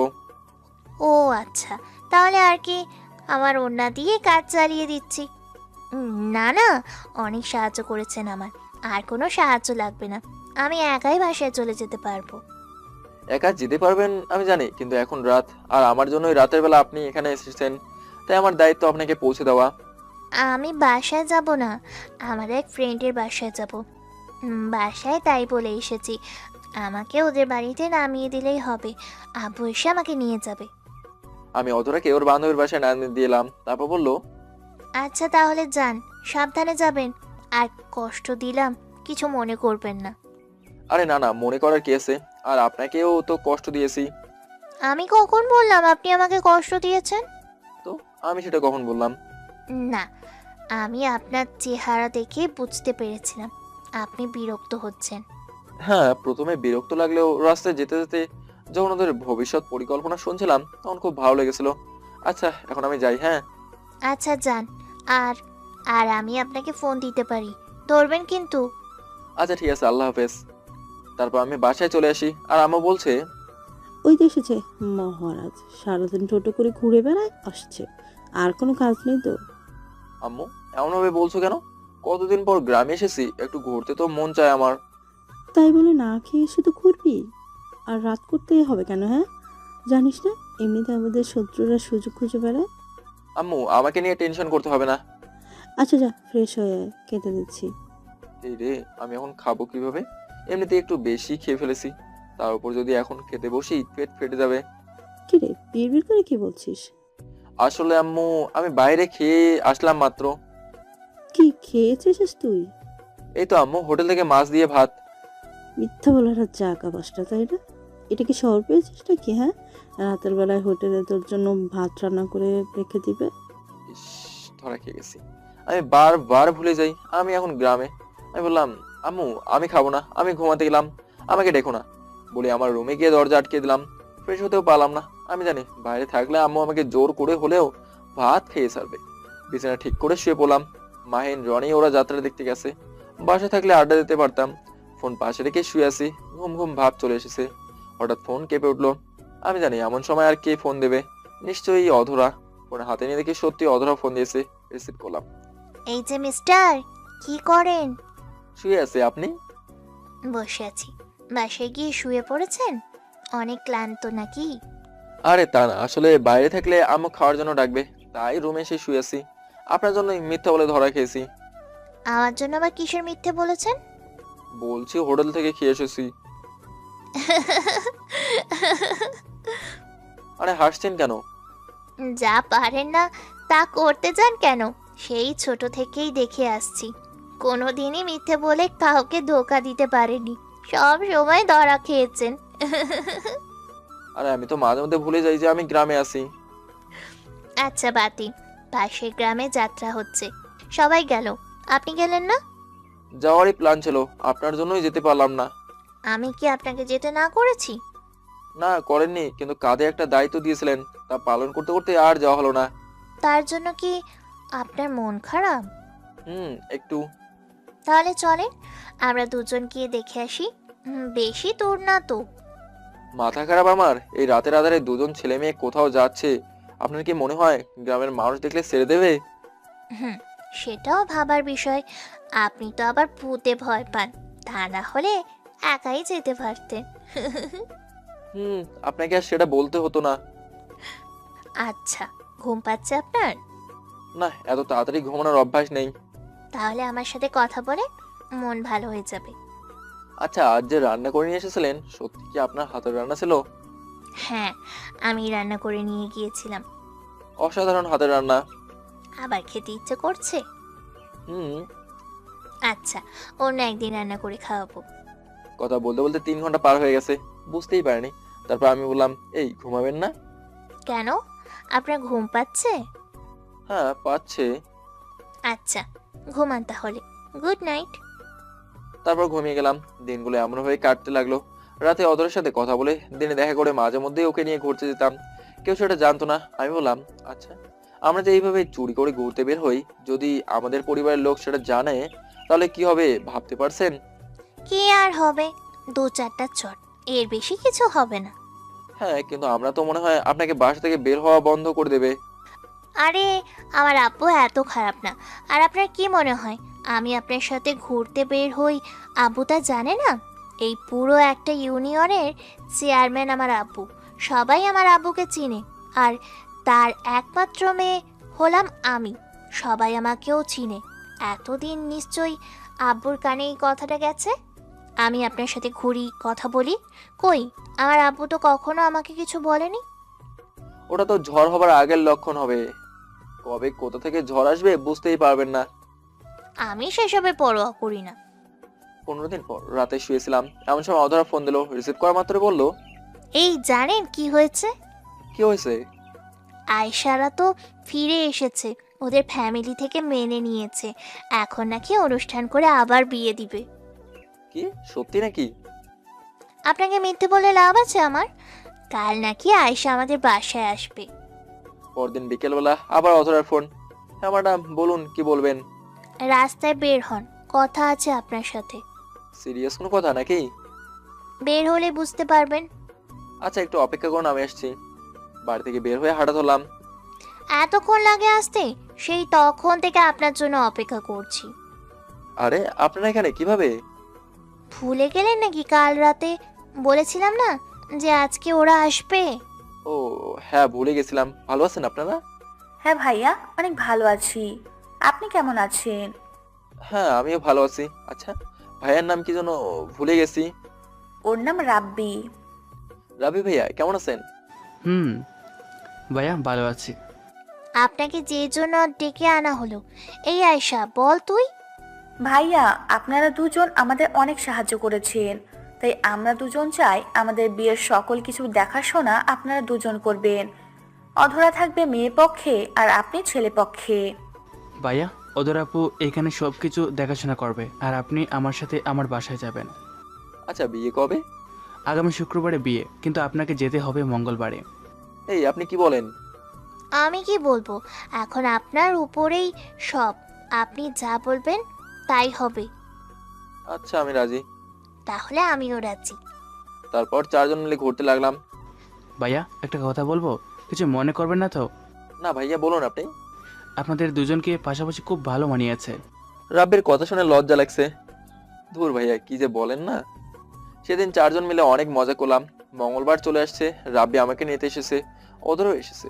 অধরা বলল, এই শোনেন, কয়েকদিন তো দেখা হবে না, সাবধানে থাকবেন। আর কাজে গেলে তো আপনার হুঁশ থাকে না, একটু সাবধানে থাকবেন। আর কাজ শেষ করে রাবি ভাইয়ার সাথে থাকবেন, টোটো করে ঘুরে বেড়াবেন না। আর রাবি ভাইয়া, ওনাকে দেখে রাখবেন আর টাইম মতো খাওয়াবেন। ও কিন্তু লাজুক, ক্ষুধা লাগলেও মুখ ফুটে বলে না, একটু দেখে রাখবেন। এত টেনশন করার কিছুই নেই, আমি আছি তো। আচ্ছা, আমরা যাই তাহলে। অধরাকে বিদায় দিয়ে আমরা রাব্বিদের বাসার উদ্দেশ্যে যাত্রা শুরু করলাম। রাব্বি ভাইয়া আমাকে আমার রুম দেখিয়ে দিল।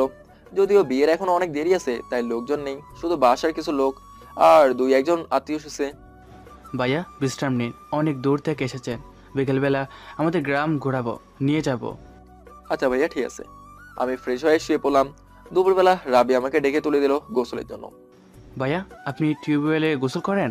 আমি নদী থেকে গোসল করি, আসছি। এসে দুজনে একসাথে খাবো। নদীতে গোসল করার আমারও ইচ্ছে হলো, তাই বললাম, ভাইয়া আমিও যাব আপনার সাথে। কিন্তু আপনার তো অভ্যাস নেই। অভ্যাস আছে, সমস্যা হবে না, চলুন গিয়ে গোসল করে আসি। তারপর আমি আর রাব্বি মিলে গেলাম। বাসা থেকে নদী বেশি দূর না।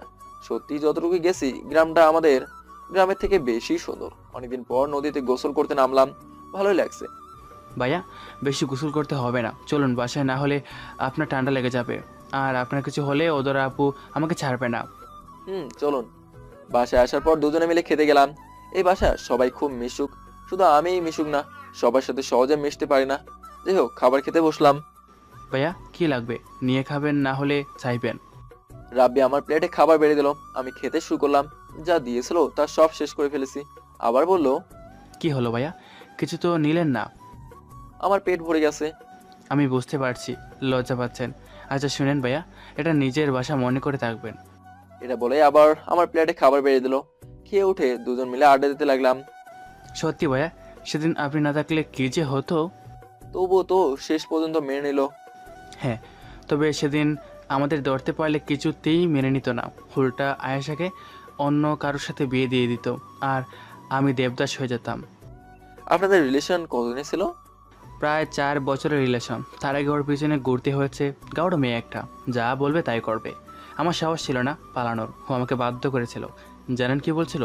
যদি ওকে নিয়ে পালিয়ে না যাই তাহলে নাকি আত্মহত্যা করবে। এই কথা শুনে আমার সাহস তরতর করে বেড়ে গেল, আর পালিয়ে গেলাম। আপনাদের কখনো ব্রেকআপ হয়নি? ঝগড়া হয়েছে প্রচুর, কিন্তু কখনো ব্রেকআপ হয়নি। একজন আরেকজনকে ছাড়া থাকতেই পারতাম না। সেটাই ভালো। আচ্ছা, শপিং হয়েছে নাকি করবেন? কালকে ঢাকায় যাব শপিং করতে। আমারও কিছু কেনাকাটা করতে হবে। কালকে সকাল সকাল বের হবো।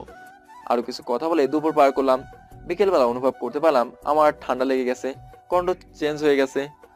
বলছিলাম নদীতে গোসল করতে হবে না, আমার কথা শুনলেন না? ওদের আপু জিজ্ঞেস করলে আমি বলে দেব যে আমি না করেছিলাম, আপনি আমার কথা শুনেন নাই। বিকেলবেলা আমি আর রাব্বি পুরো গ্রাম ঘুরলাম। সত্যি অসাধারণ এক অনুভূতি। রাতে খেয়ে দিয়ে শুয়ে আছি, তখন অধরার কল আমি রিসিভ করা মাত্রই, এই হারামি, গিয়ে আমাকে ভুলে গেলেন? একটা কল দেওয়ার প্রয়োজন মনে করলেন না? ভেবেছিলাম আপনিই দেবেন, কিন্তু দেননি। পরে ভাবলাম হয়তো ব্যস্ত আছেন, তাই হয়তো দেননি, তাই আমিও দেইনি। আরে, আমার ফোনে ব্যালেন্স ছিল না, এখন আব্বুকে দিয়ে রিচার্জ করিয়ে আপনাকে ফোন দিলাম। আপনার কণ্ঠ এমন লাগছে কেন? মনে হচ্ছে ঠান্ডা লাগিয়েছেন, তাই না? কই না তো, আমি তো ঠিক আছি। চুপ, মিথ্যে বলবে না। একদম স্পষ্ট বোঝা যাচ্ছে ঠান্ডা লেগেছে। কি করে লাগালেন এবার সেটা বলেন। নদীতে গোসল করেছিলাম, মনে হয় তার জন্যই ঠান্ডা লেগেছে। আমার ইচ্ছে করছে নদীর পানিতে আপনাকে চুবিয়ে মারতে। নদীর পানি সহ্য হয় না, তবুও কেন গোসল করতে গেলেন? আমার তো অভ্যাস ছিল, কে জানতো ঠান্ডা লাগবে। ওষুধ খাইছেন? না, কাল পর্যন্ত দেখবো, তারপর আনবো। আর শুনুন, কাল শপিং এ যাচ্ছি। তাই? আমার জন্য কি আনবেন? আপনি বলুন আপনার কি লাগবে। আমার শাড়ি লাগবে। আচ্ছা ঠিক আছে। হুম, এখন বলেন, রাতে খেয়েছেন? খেয়েছি, আপনি খেয়েছেন? হুম, খেয়েই আপনাকে ফোন দিলাম। আর শুনেন, কাল তো মনে হয় সকালে বের হবেন। হ্যাঁ। আচ্ছা, এখন ঘুমিয়ে যান। আর শুনে, বের হওয়ার আগে আমাকে ফোন দিবেন। ঢাকায় পৌঁছে ফোন দিবেন, শপিং শেষে ফোন দিবেন। ও মা, এতবার কেন ফোন দিব? আমি বলছি তাই দিবেন। আচ্ছা ঠিক আছে, দেব। এখন ঘুমান তাহলে। তারপর একে অপরকে গুড নাইট বলে ঘুমিয়ে গেলাম। পরের দিন খুব ভোরেই রাব্বি আমাকে ডেকে তুললো।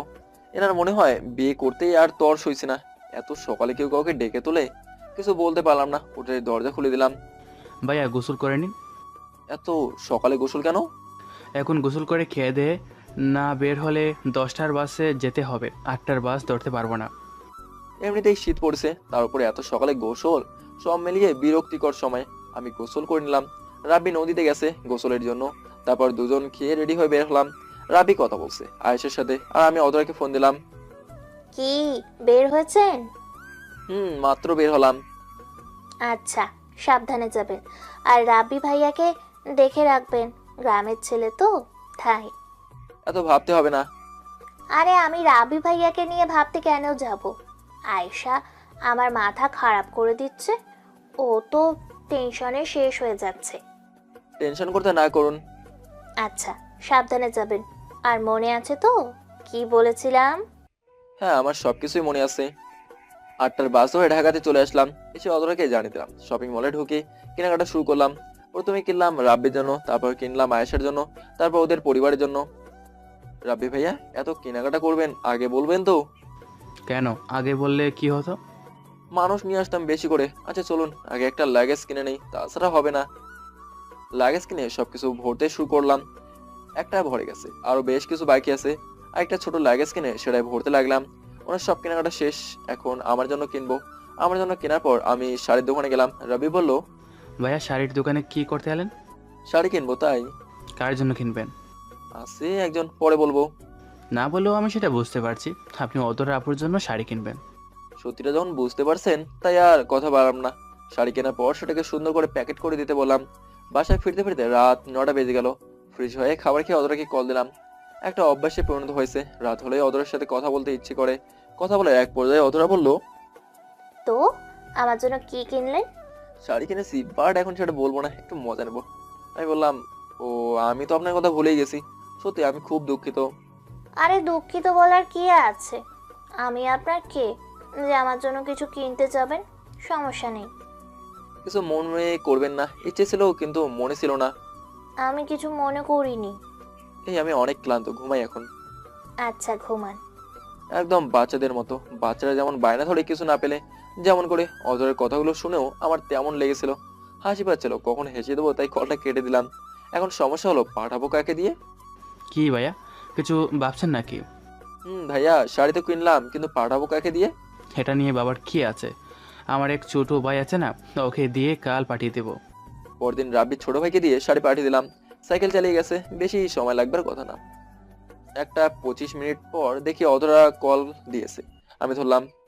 ওই কুত্তা, বলেছিলেন কিছু আনেন নাই, তাহলে আজকে আমার জন্য কি পাঠিয়েছেন? যা চেয়েছিলেন তাই পাঠিয়েছি। তাই না? ভুলে গেছেন?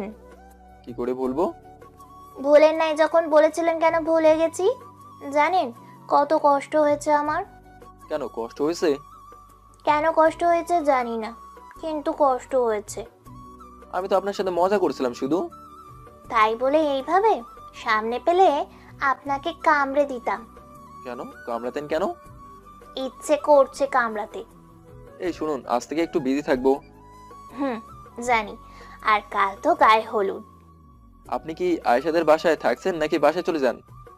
আয়েশা আমাকে যেতে দিলে তো যাব। ও আচ্ছা, রাখি, এখন প্যান্ডেলের লোক চলে আসছে, দেখিয়ে দিতে হবে সবকিছু। যাই করেন না করেন সময় মতো খেয়ে নেবেন, আর শুনুন, সাবধানে কাজ করবেন। আপনিও সময় মতো খেয়ে নেবেন। আল্লাহ হাফেজ। ফোন কেটে দিয়ে আমি প্যান্ডেলের লোকের কাছে গেলাম, তাদের সবকিছু বুঝিয়ে দিয়ে আমি চেয়ারে বসে রইলাম। রাবি ওর আব্বুর সাথে হাটে গেছে গরু কিনতে। প্যান্ডেলের লোকদের সাথে চিল্লাচিল্লি করতে করতে আমার মাথা শেষ। করতে করতে বলি একভাবে, আর করে বসে অন্যভাবে। মন চাচ্ছে সবকিছু ছেড়ে দিয়ে চলে যায়, কিন্তু সেটা করলে অধরার সম্মান হানি হবে। না পেরে অধরকে ফোন দিলাম আর বললাম, এই আমি বাড়িতে চলে যাব। কেন, কি হয়েছে? ধুর আর বললেন না, ওদের সাথে চিল্লাচিল্লি করতে করতে মাথায় নষ্ট হয়ে যাচ্ছে। চিল্লাচিল্লি করলে লাভ হবে না, ঠান্ডা মাথায় বুঝিয়ে বলুন, আর নাস্তা পানির ব্যবস্থা করে দিন। দেখবেন আপনার কাজ সুন্দরভাবে সম্পূর্ণ হয়েছে। আর যদি মাথা বেশি গরম হয়ে যায়, পুকুর থেকে এক ডুব দিয়ে আসেন। এই আপনি কি আমার সাথে মজা করছেন? না, আপনার সাথে মজা করতে যাব কেন? আর খেয়ে নিন। মনে হয় না খেয়ে আছেন, তাই মাথা আরো বেশি গরম হচ্ছে। তোর রাখলাম। আমি ভাবছিলাম অধরের সাথে কথা বললে মাথা ঠান্ডা হবে, কিন্তু ও আরো বেশি গরম করে দিল।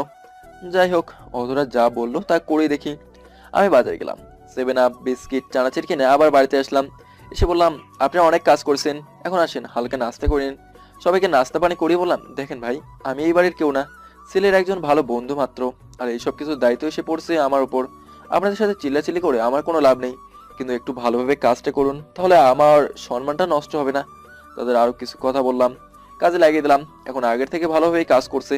গেট, প্যান্ডেল সবকিছু কাজ শেষ, এখন বাকি আছে লাইটিং। রাব্বি আর ওর বাবা এখনো বাসায় আসেনি। ভাবছিলাম লাইটিং এর দায়িত্ব ওদের কাছেই দেবো, কিন্তু এখন ওরা আসলো না। কিভাবে কি করব, আমি কি করে বলবো? আর বাকি রাখলে হবে না। আমি লাইটিং এর লোকদের খবর দিলাম, আগে থেকেই বলা ছিল, সবকিছু আগেই এনে রাখছে।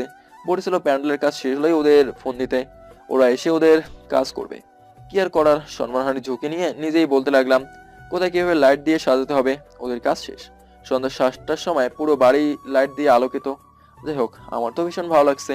এখন ওদের কেমন লাগছে কি করে বলবো? সারাদিনের চিল্লাচিল্লি শেষে গেলাম গোসল করতে। গোসল করে বাড়িতে এসে দেখি ওরা চলে আসছে। আমি রাব্বির কাছে গিয়ে জিজ্ঞেস করলাম, দেখেন ভাই, কোথাও কিছু ভুল হলে মাপ চাই। না ভাইয়া, সব কিছু অনেক সুন্দর হয়েছে। আমি যেভাবে ভেবেছিলাম তার থেকে কয়েক গুণ বেশি সুন্দর হয়েছে। রাতে আর আমি অধরাকে ফোন দিইনি। রাত 10টার দিকে অধরাই ফোন দিল। কিছুক্ষণ বাজার পর রিসিভ করলাম। কি কাজ কি এখনো শেষ হয়নি? হয়েছে। তাহলে আমাকে ফোন দিলেন না যে? এমনি ফোন দেয়নি। আমার উপর কি রেগে আছেন কোনো ব্যাপারে? না, রেগে কেন থাকবো? দুপুরে কথার জন্য মনে হয় রেগে আছেন, তাই না? ওরা মাথা একদম খারাপ করে দিয়েছিল। ভাবছিলাম আপনার সাথে কথা বললে ভালো লাগবে, কিন্তু উল্টা আপনিও আমার মাথা খারাপ করে দিলেন। সরি, বুঝতে পারিনি। আচ্ছা, খেয়েছেন তো? হ্যাঁ খেয়েছি, আর রাতে খাবার বেশি হয়ে গেছে। বেশি কিভাবে হয়? আপনি খাবেন আর আপনি জানবেন না? খাচ্ছিলাম তো, হঠাৎ রাব্বির বড় খালা প্লেটে ভাত দিল। না পারছিলাম কিছু বলতে, না পারছিলাম উঠে আসতে। এত মানুষের সামনে উঠে আসলে কেমন দেখায় না? সারাদিন তো কাজের মধ্যেই ছিলেন, কালকেও অনেক কাজ। আজকে ঘুমান। আপনি কি করবেন? আমিও ঘুমাবো। আচ্ছা চলুন তাহলে ঘুমিয়ে যান। পরদিন সকাল থেকেই আয়োজন শুরু। মানুষ আসতে শুরু করেছে। দুপুর গড়তেই মানুষ ভর্তি লোক। গ্রামে যদিও গায়ে হলুদ হয় সন্ধ্যায়, কতগুলো 50 জন যাবে ছেলে পক্ষ থেকে, আর মেয়ে পক্ষ থেকে আসবে 50 জন। কিন্তু দেখা গেল মেয়ে হয়ে গেছে 53 জন। ছেলেদের যাবার আর কোনো উপায় নেই, তাদের সাথে দুজন পুরুষ গেল। ওদেরকে দেখতে ইচ্ছে করছে, থাক গিয়ে দেখতে না পারলাম। ওদেরও তো আসবে, তখন দেখে নেব। মেয়ে পক্ষের লোক চলে আসছে। আমি দাঁড়িয়ে সবাইকে শ্যাম্পু দিচ্ছিলাম। সবাইকে দেওয়া শেষ, কিন্তু ওদেরকে দেখলাম না। যে ফোন দিয়ে দেখি, ফোন দিলাম আর বললাম, এই কই আপনি, আসলেন না কেন? ধুর, আজকে যাব আবার কালকে যাব, এত হাঁটাহাঁটি ভালো লাগে না, তাই একেবারে কালকেই যাব। ও আচ্ছা ঠিক আছে। আপনাদের পক্ষ থেকে না 40 জন মেয়ে আর 10 জন ছেলে আসার কথা ছিল, তাহলে শুধু মেয়ে আসলো কেন? দেখেননি মহিলা হয়ে গেছে 53 জন, তাই আর ছেলে যায়নি। আপনি আসলেও তো পারতেন। কেউ তো যেতে বললো না, ওই দুজনকে বলেছে তাই ওরা গেছে। আপনি তো আমাদের গ্রামে আসলে সবাই ভাবতো মেয়ে পক্ষ। সেটা কিভাবে হয় জানেন না? এখন আমি ছেলে পক্ষের লোক। হ্যাঁ, তা তো বেশ ভালো করেই জানি। আচ্ছা, কাল তো আপনারা আসবেন, গাড়ির ব্যবস্থা করেননি? হ্যাঁ করা হয়েছে তো। তাহলে ঠিক আছে। কাল আপনি মেয়ের সাথে আসবেন তাই না? হ্যাঁ, মেয়ের সাথে যায় তো কিছু লোক। পরদিন সবাই বের হয়েছে বরের জন্য, আলাদা গাড়ি আর লোকের জন্য বাস। আমি বরের গাড়ি থেকে উঠে বসেছি। মেয়ের বাড়ির সামনে চলে এসেছি। গেটে কি হয় সবার জানাই আছে, বললাম না? বিয়ে বাড়িতে সাধারণ বরের জুতা চুরি হয়, কিন্তু এখানে দেখি আমার জুতাই নেই। চারিদিকে তাকিয়ে খুঁজতে লাগলাম, কিন্তু জুতা নেই তো নেই। ওরা আমার কাছে এসে বলল, দেখে মনে হচ্ছে কিছু খুঁজছেন। দেখুন না কি কাণ্ড, আমার জুতাই চুরি হয়ে গেছে। ও মা, সে কি? আপনার জুতো চুরি হয়ে গেল? একটু দেখেন না কে নিল আমার জুতা। জুতা খুঁজে বের করে দিতে পারি, যদি আমাকে শাড়ি পরতে সাহায্য করেন। কিন্তু আমি তো শাড়ি পরাতে পারি না। আমি দেখিয়ে দেব, আপনি সেই মোতাবেক করলেই হবে। আগে আমার জুতা এনে দিন। আগে বলুন, আমাকে শাড়ি পরতে সাহায্য করবেন? হ্যাঁ করব। তারপর অধরা চলে গেল। কিছুক্ষণ পর দুটো পিচ্চি মেয়ে এসে জুতা দিয়ে বলল, ভাইয়া, আপু আমাদের সাথে আপনাকে যেতে বলেছে। আমি ওদের সাথে গেলাম। একটা ঘরে ঢুকিয়ে দিয়ে ওরা চলে গেল। তারপর অধরাকে শাড়ি পরাতে সাহায্য করলাম। শাড়িতে আমাকে কেমন লাগছে? পুরো একটা নীল পরীর মতো লাগছে। এখন যে আপনাকে পাঞ্জাবি চেঞ্জ করতে হবে। আমি কেন পাঞ্জাবি চেঞ্জ করব? আর আমি বাড়তি পাঞ্জাবি সাথে আনিনি। আমি এনে রেখেছি, এই নিন, এটা আপনার। নীল পাঞ্জাবি কেন? আপনি আমাকে নীল শাড়ি গিফট করেছেন, আমিও রিটার্ন করলাম। তাড়াতাড়ি করে চেঞ্জ করে নিন, ওদের বের হওয়ার সময় হয়ে গেছে। আচ্ছা, চোখ বন্ধ করুন, চেঞ্জ করছি। তারপর চেঞ্জ করে আমরা বের হলাম। মেয়ে নিয়ে আমরা বের হচ্ছি। ওদের গাড়িতে উঠিয়ে দিয়ে উনি উঠতে যাব, তখনই অধরা বলল, এই, আপনি এই গাড়িতে না, আমার সাথে যাবেন। কেন বাসে কেন? এতগুলো অপরিচিত মানুষের সাথে যেতে আপনার ভয় লাগে? আচ্ছা ঠিক আছে চলুন। অধরা নিয়ে বাসে উঠলাম। প্রায় সবাই হা করে তাকিয়ে আছে। আমি আর অধরা পাশাপাশি বসলাম। ছেলের বাসায় আসার পর রাতে নাচ গান অনুষ্ঠান। আমি আর অধরা আবার পাশাপাশি বসে আছি। ওর উক্তি ও আলাদা থাকবে না, কাউকে চিনে না, কে কি বলবে তাই। কয়েকজন নেচে যাবার পর এক পিচ্ছি এলো নাচতে। নাচ শুরু করার পর অধরা বলল, দেখুন না, পিচ্চি কত সুন্দর নাচতেছে, মনে চাচ্ছে। এভাবে কাছে গিয়ে আমার পাঞ্জাবি টেনে ধরে বলল, এভাবে একটা উম্মা দেই। আমার গালে একটা চুমু দিল। চুমু খেয়ে তো আমার সারা শরীর ঠান্ডা হয়ে যাচ্ছে। আমি বললাম, এই এটা কি হলো, আমাকে এইভাবে চুমু দিলেন কেন? আসলে বুঝতে পারিনি, আমি এত উত্তেজিত হয়ে গিয়েছিলাম। এটা বলে অধরা উঠে দৌড় দিল। আমার লজ্জা লাগছে, কেউ কি চুমুর দৃশ্য দেখে ফেললো নাকি? আমি চারপাশে একটু চোখ বুলিয়ে দিলাম। না, সবাই নাচ দেখতেই ব্যস্ত, বেঁচে গেছি। আমি নাচ দেখতে লাগলাম। যখন চুমু দিল মনে হলো ঠান্ডা একটা পরশ পেলাম। এখনো সেই জায়গাটা ঠান্ডা লাগছে। অনেকক্ষণ বসে থাকার পর আর ভালো লাগছিল না। আমি উঠে চলে গেলাম। রাবি ভাইয়া ওনার বন্ধুদের সাথে বসে আছে। এখন আর এইখানে যাব না। আমি আমার রুমে গেলাম। রুমে আরো দুজনকে থাকতে দিতে হয়েছে, তারা কেউ এখনো রুমে নেই। কোথাও ভালো লাগছে না, বারবার শুধু সেই মুহূর্তের কথাই মনে পড়ছে। অধরা গেল কই? ও তো বলেছিল একা ঘুরতে নাকি ভয় পায়। আমি খুঁজতে লাগলাম, কোথাও দেখা মিলছে না। মনে হয় আয়েশার সাথে আছে। যা ভেবেছিলাম তাই, আয়েশার সাথে বসে আছে। আমাকে দেখেই মাথা নিচু করে ফেললো। মনে হয় খুব লজ্জা পেয়েছে। আমারও একটু লজ্জা লাগছিল। আমি বললাম, এই আপনি তখন উঠে চলে আসলেন কেন? এমনি আয়েশা এখানে একা ছিল তাই। না ভাইয়া, ও মিথ্যে বলছে। চুমো দেবার পর ওর নাকি আরেকটা দিতে ইচ্ছে করছিল। মানুষ ছিল বেশি, কখন কার সামনে দিয়ে বসবে তাই চলে এসেছে। আয়েশা, তুই কেন ওকে এসে বলে দিলি? আরে ইয়ার, যা সত্যি তাই বললাম। আচ্ছা যা, ও একা দাঁড়িয়ে আছে, রুমে কেউ নেই, আমি চোখ বন্ধ করছি, দিয়ে দে। না না, অবস্থা ভয়াবহ, এখানে থাকলে কিছু একটা হয়ে যেতে পারে। এই আমি গেলাম, আশেপাশেই আছি, দরকার হলে ফোন দিয়েন বলে রুম থেকে বের হয়ে আসলাম। কি বজ্জাত মেরে বাবা, হায় হায়। বাড়িতে নিরিবিলি জায়গায় একটা চেয়ার নিয়ে বসে আছি, অনেকক্ষণ ধরে ভালো লাগছে। ওদেরকে ফোন দিছে। হ্যাঁ ম্যাডাম, বলুন কি বলবেন? কই আছেন আপনি? কোথাও পাচ্ছি না যে। বাড়ির দক্ষিণ পাশে খালি জায়গায় চেয়ার নিয়ে বসে আছি। আচ্ছা, আপনি থাকুন, আমি আসছি। কয়েক মিনিট পর অধরা এসে বলল, আর কত চা দেখবেন? এইবার একটু আমার দিকে নজর দিন। আপনার দিকে নজর দিলে তো আপনি লজ্জা পাবেন, চোখ নামিয়ে নেবেন। মোটেও না, একবার নজর দিয়ে দেখুন না। আচ্ছা ঠিক আছে বলে অধরার দিকে তাকালাম। অধরা আমার দিকে তাকিয়েছে, কারো চোখের পলক পড়ছে না। শেষে আমি হেরে গেলাম। অধরা বলল, কি, পারলে না তো? তখন তো আপনি লজ্জা পাচ্ছিলেন। হ্যাঁ, একটু লাগছিল। আচ্ছা, শাড়ি পরেই থাকবেন নাকি? না, চেঞ্জ করব। তো এখনো করেননি কেন? একটা কাজ বাকি আছে তো। কাজ? কি কাজ বাকি আছে? একটু উঠে দাঁড়ান, আমি বলছি। আমি উঠে দাঁড়ালাম। অধরা আমার পাশে এসে সেলফি তুলতে শুরু করলো। আমি কিছু বললাম না। ভালোই লাগছে অধরার স্পর্শ। আমার মনে দুষ্টুমি বুদ্ধি ঘুরপাক খাচ্ছে। নিজেকে অনেক কষ্টে সামলে রেখেছি। হঠাৎ অধরা বলল, কি হলো, আপনাকে এমন লাগছে কেন? সোজা হয়ে দাঁড়ান, শেষ একটা সেলফি তুলবো। আমি সোজা হয়ে দাঁড়ালাম। অধরা ওর ঠোঁট আমার গালের সাথে স্পর্শ করে একটা ছবি তুললো। তারপর আমি বললাম, কি ব্যাপার, এইভাবে ছবি তুললেন কেন? আমার ইচ্ছে হলো তাই। চলেন গিয়ে ঘুমাই, অনেক রাত হয়ে গেছে। আর একটু থাকি না? না, আর এক সেকেন্ডও না, কখন কার নজর পড়বে বলা যায় না। চলেন। বলে আমার হাত ধরে টানতে টানতে বাড়িতে নিয়ে আসলো। তারপর আমাকে রুমে ঢুকিয়ে দিয়ে ও চলে গেল। রাত অনেক হয়েছে। আমি পাঞ্জাবি পাজামা খুলে টি শার্ট গায়ে দিলাম। তারপর দিলাম এক ঘুম। পরদিন ঘুম থেকে উঠে দরজা খুলে বের হলাম। আজকে এই বাড়িতে খাওয়া দাওয়া হবে, তাই অনেক লোক আছে। আমি ব্রাশ হাতে নিয়ে বাইরের দিকে যাচ্ছিলাম।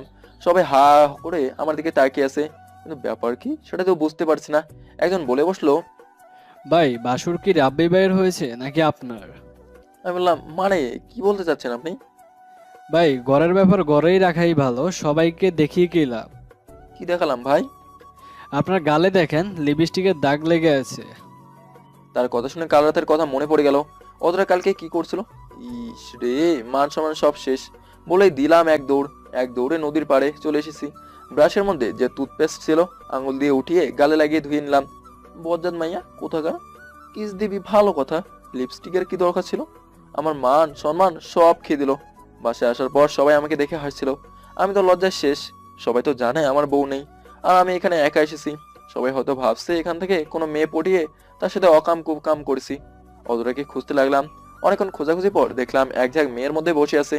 আমি সেখানে যেতেই মেয়েগুলো বলল, আপু, দুলাভাই আপনাকে খুঁজতে খুঁজতে এখানে চলে এসেছে। যান গিয়ে শুনে আসুন কি বলে। ও মা গো, মেয়েগুলো আমাকে দুলাভাই বললো কোন হিসাবে, সেটাই মাথায় ঢুকছে না। বজ্জাত মেয়ে আমার কাছে এসে বলল, কি হলো, কিছু বলবেন? পরে বলছি, তার আগে বলুন মেয়েগুলো আমাকে দুলাভাই বললো কেন? কিছু মনে করবেন না, আমি ওদের বলেছি আপনি আমার হবু স্বামী। কি? আবার বলেন তো, কি বলছেন?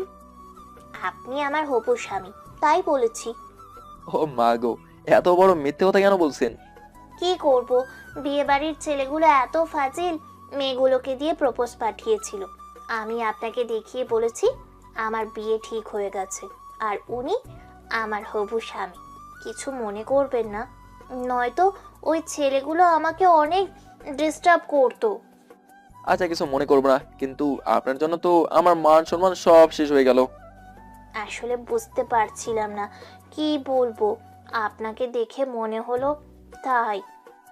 আরে সেই ব্যাপারে না, কাল যে চুম্মা দিলেন আপনার ঠোঁটের লিপস্টিক আমার গায়ে লেগেছিল, আর এখন সবাই দেখে হাসাহাসি করছে।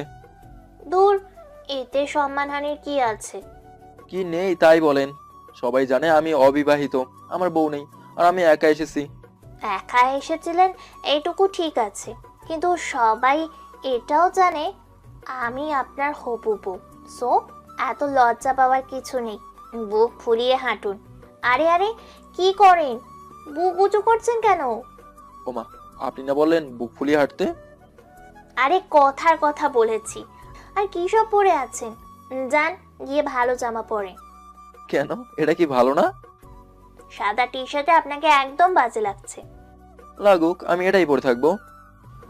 এখন গিয়ে এই টি শার্টটা চেঞ্জ না করলে চুম্মা দিয়ে টি শার্টের মার্কা করে দেব, এই বলে দিলাম। দেন, আপনি তো আমার হবু বউ, সবার সামনে চুম্মা দিতে পারলে আমি কেন দিতে পারবো না? সত্যি দিব কিন্তু। তো আমি কি মিথ্যা দিতে বলছি নাকি? চারপাশে দেখছেন কত লোক আছে? লোকজনকে ভয় পায় নাকি? আচ্ছা, আপনি এত ঘাট টেরা কেন? আপনি ঘাউরা, আপনার বাপ ঘাউরা। হায় আল্লাহ, এখানে আমার আব্বু কি করলো? আমার আব্বু বলেছে সে জমি বিক্রি করবে না, তবুও কেন আব্বুর পেছনে পড়ে আছে?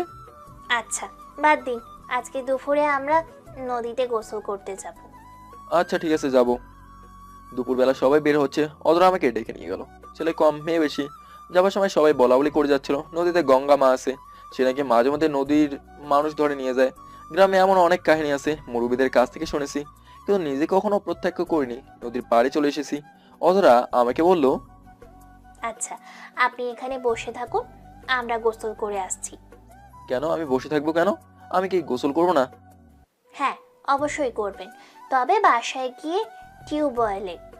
না, আমি নদীতে গোসল করব। চুপচাপ এখানে বসে থাকুন, নয়তো ওই যে দেখছেন গাছের ডাল, ওইটা দিয়ে ঠ্যাং ভেঙে দেব। কি গুন্ডি মেরে বাবা! কি আর করব, হবু বউ বলে পরিচয় দিয়েছে, একটু একটু কথা শুনতেই হয়। আমি পাড়ে গালে হাত দিয়ে বসে আছি, আর ওদের গোসল করে দেখছি। আহারে, সবাই কত আনন্দ করছে, আর আমি হঠাৎ সবাই অধরা অধরা বলে চিৎকার করছে আর বলছে, ভাইয়া, অধরাকে তো দেখা যাচ্ছে না। আমিও ভালো করে নজর বুলিয়ে দেখলাম, না কোথাও নেই, একটু আগেই তো ছিল। আর এখন নদীতে পানি বেশি কিছু না ভেবেই দিলাম এক ঝাঁপ। খুঁজতে খুঁজতে নদীর পাড়ে চলে গেছি। আমি সাঁতার জানলেও বেশি পানিতে সাঁতার পারি না, ডুবে যাই। আমি ভুলে গেছিলাম আমি নিজেই ডুবে যাচ্ছি, ইচ্ছে মতো পানি খাচ্ছি। অধরা উঠে বলল, কি রে মামুন কোথায়? তুই যেভাবে বলেছিলি সেই মোতাবেক করলাম, ও নদীর মাঝে চলে যায়, তারপর তো আর দেখছি না। আরে তোরা করেছিস কি? তোদের না বললাম ওকে নদীর মাঝে যেতে দিস না, ও ডুবে যায়। তারপর খোঁজা শুরু হলো, কয়েকজন মিলে ধরে উপরে আনলো। জ্ঞান নেই, পানি অতিরিক্ত খাওয়াতে পেটের চাপ দিয়ে পানি বের করছে, নিঃশ্বাস নিতে কষ্ট হচ্ছে। সবাই বলছে মুখের মধ্যে ফু দিয়ে নিঃশ্বাস দেওয়া স্বাভাবিক করতে। সবার কথা শুনে অধরা নিজেই মুখের সাথে মুখ লাগিয়ে ফু দিয়ে নিঃশ্বাস নিতে সাহায্য করছে। কিছুক্ষণ পর আমি চোখ মেলে তাকালাম, সবাই ভেজা কাপড়ে দাঁড়িয়েছে। আমি চোখ মেলে তাকিয়ে দেখি অধরা পাশে বসে আছে, আর ওর চুলগুলো এখনো আমার মুখের উপরে আছে। আহা, কি সুন্দর চুলের ঘ্রাণ। অধরা বলল, এখন কেমন লাগছে? মরতে মরতে বেঁচে গেছি, নিঃশ্বাস তো নিতেই পারছিলাম না। সবাই বলল, বউ থাকতে এত চিন্তা কিসের? যাই হোক, ফ্রিতে মুভির কিছু দৃশ্য দেখতে পেলাম। এই তোরা চুপ করবি? এই কেউ কি ছবি তুলেছিস এত সুন্দর একটা মুহূর্তে? হ্যাঁ আমি তুলেছি, হে দেখুন দুলা ভাই, আপনাদের রোমান্টিক দৃশ্য। তারপর আমি সুস্থ হয়ে বিয়ে বাড়ির কাজ সম্পন্ন করে বাড়িতে চলে আসি। আসার পর মা বাবার সাথে কথা বললাম। এভাবেই আমার দিন চলতে থাকে, তার মাঝে অধরা তো আছেই। কিছুদিন পর আমাদের বাপজান আর ওদিকে চেয়ারম্যান বাড়ির লোক সবকিছু ঝামেলা মিটিয়ে মিলেমিশে থাকতে শুরু করে। এদিকে আমি আর অধরা জুটে প্রেম করতে থাকি। এভাবে অনেকদিন কাটানোর পর আমাদের বিয়ে হয়ে যায়। তারপর আমাদের নতুন একটা রাত এসে পড়ে আমার মাঝে, কিন্তু আমি এই রাতটার জন্য অনেক অপেক্ষা করছিলাম। অবশেষে পেয়ে গেলাম, আর আমি বাসর রাত বিড়াল মারবো। আর যদি আপনারাও বাসর রাতে বিড়াল মারতে চান, তাহলে নতুন বিয়ে করে বিড়াল মারুন।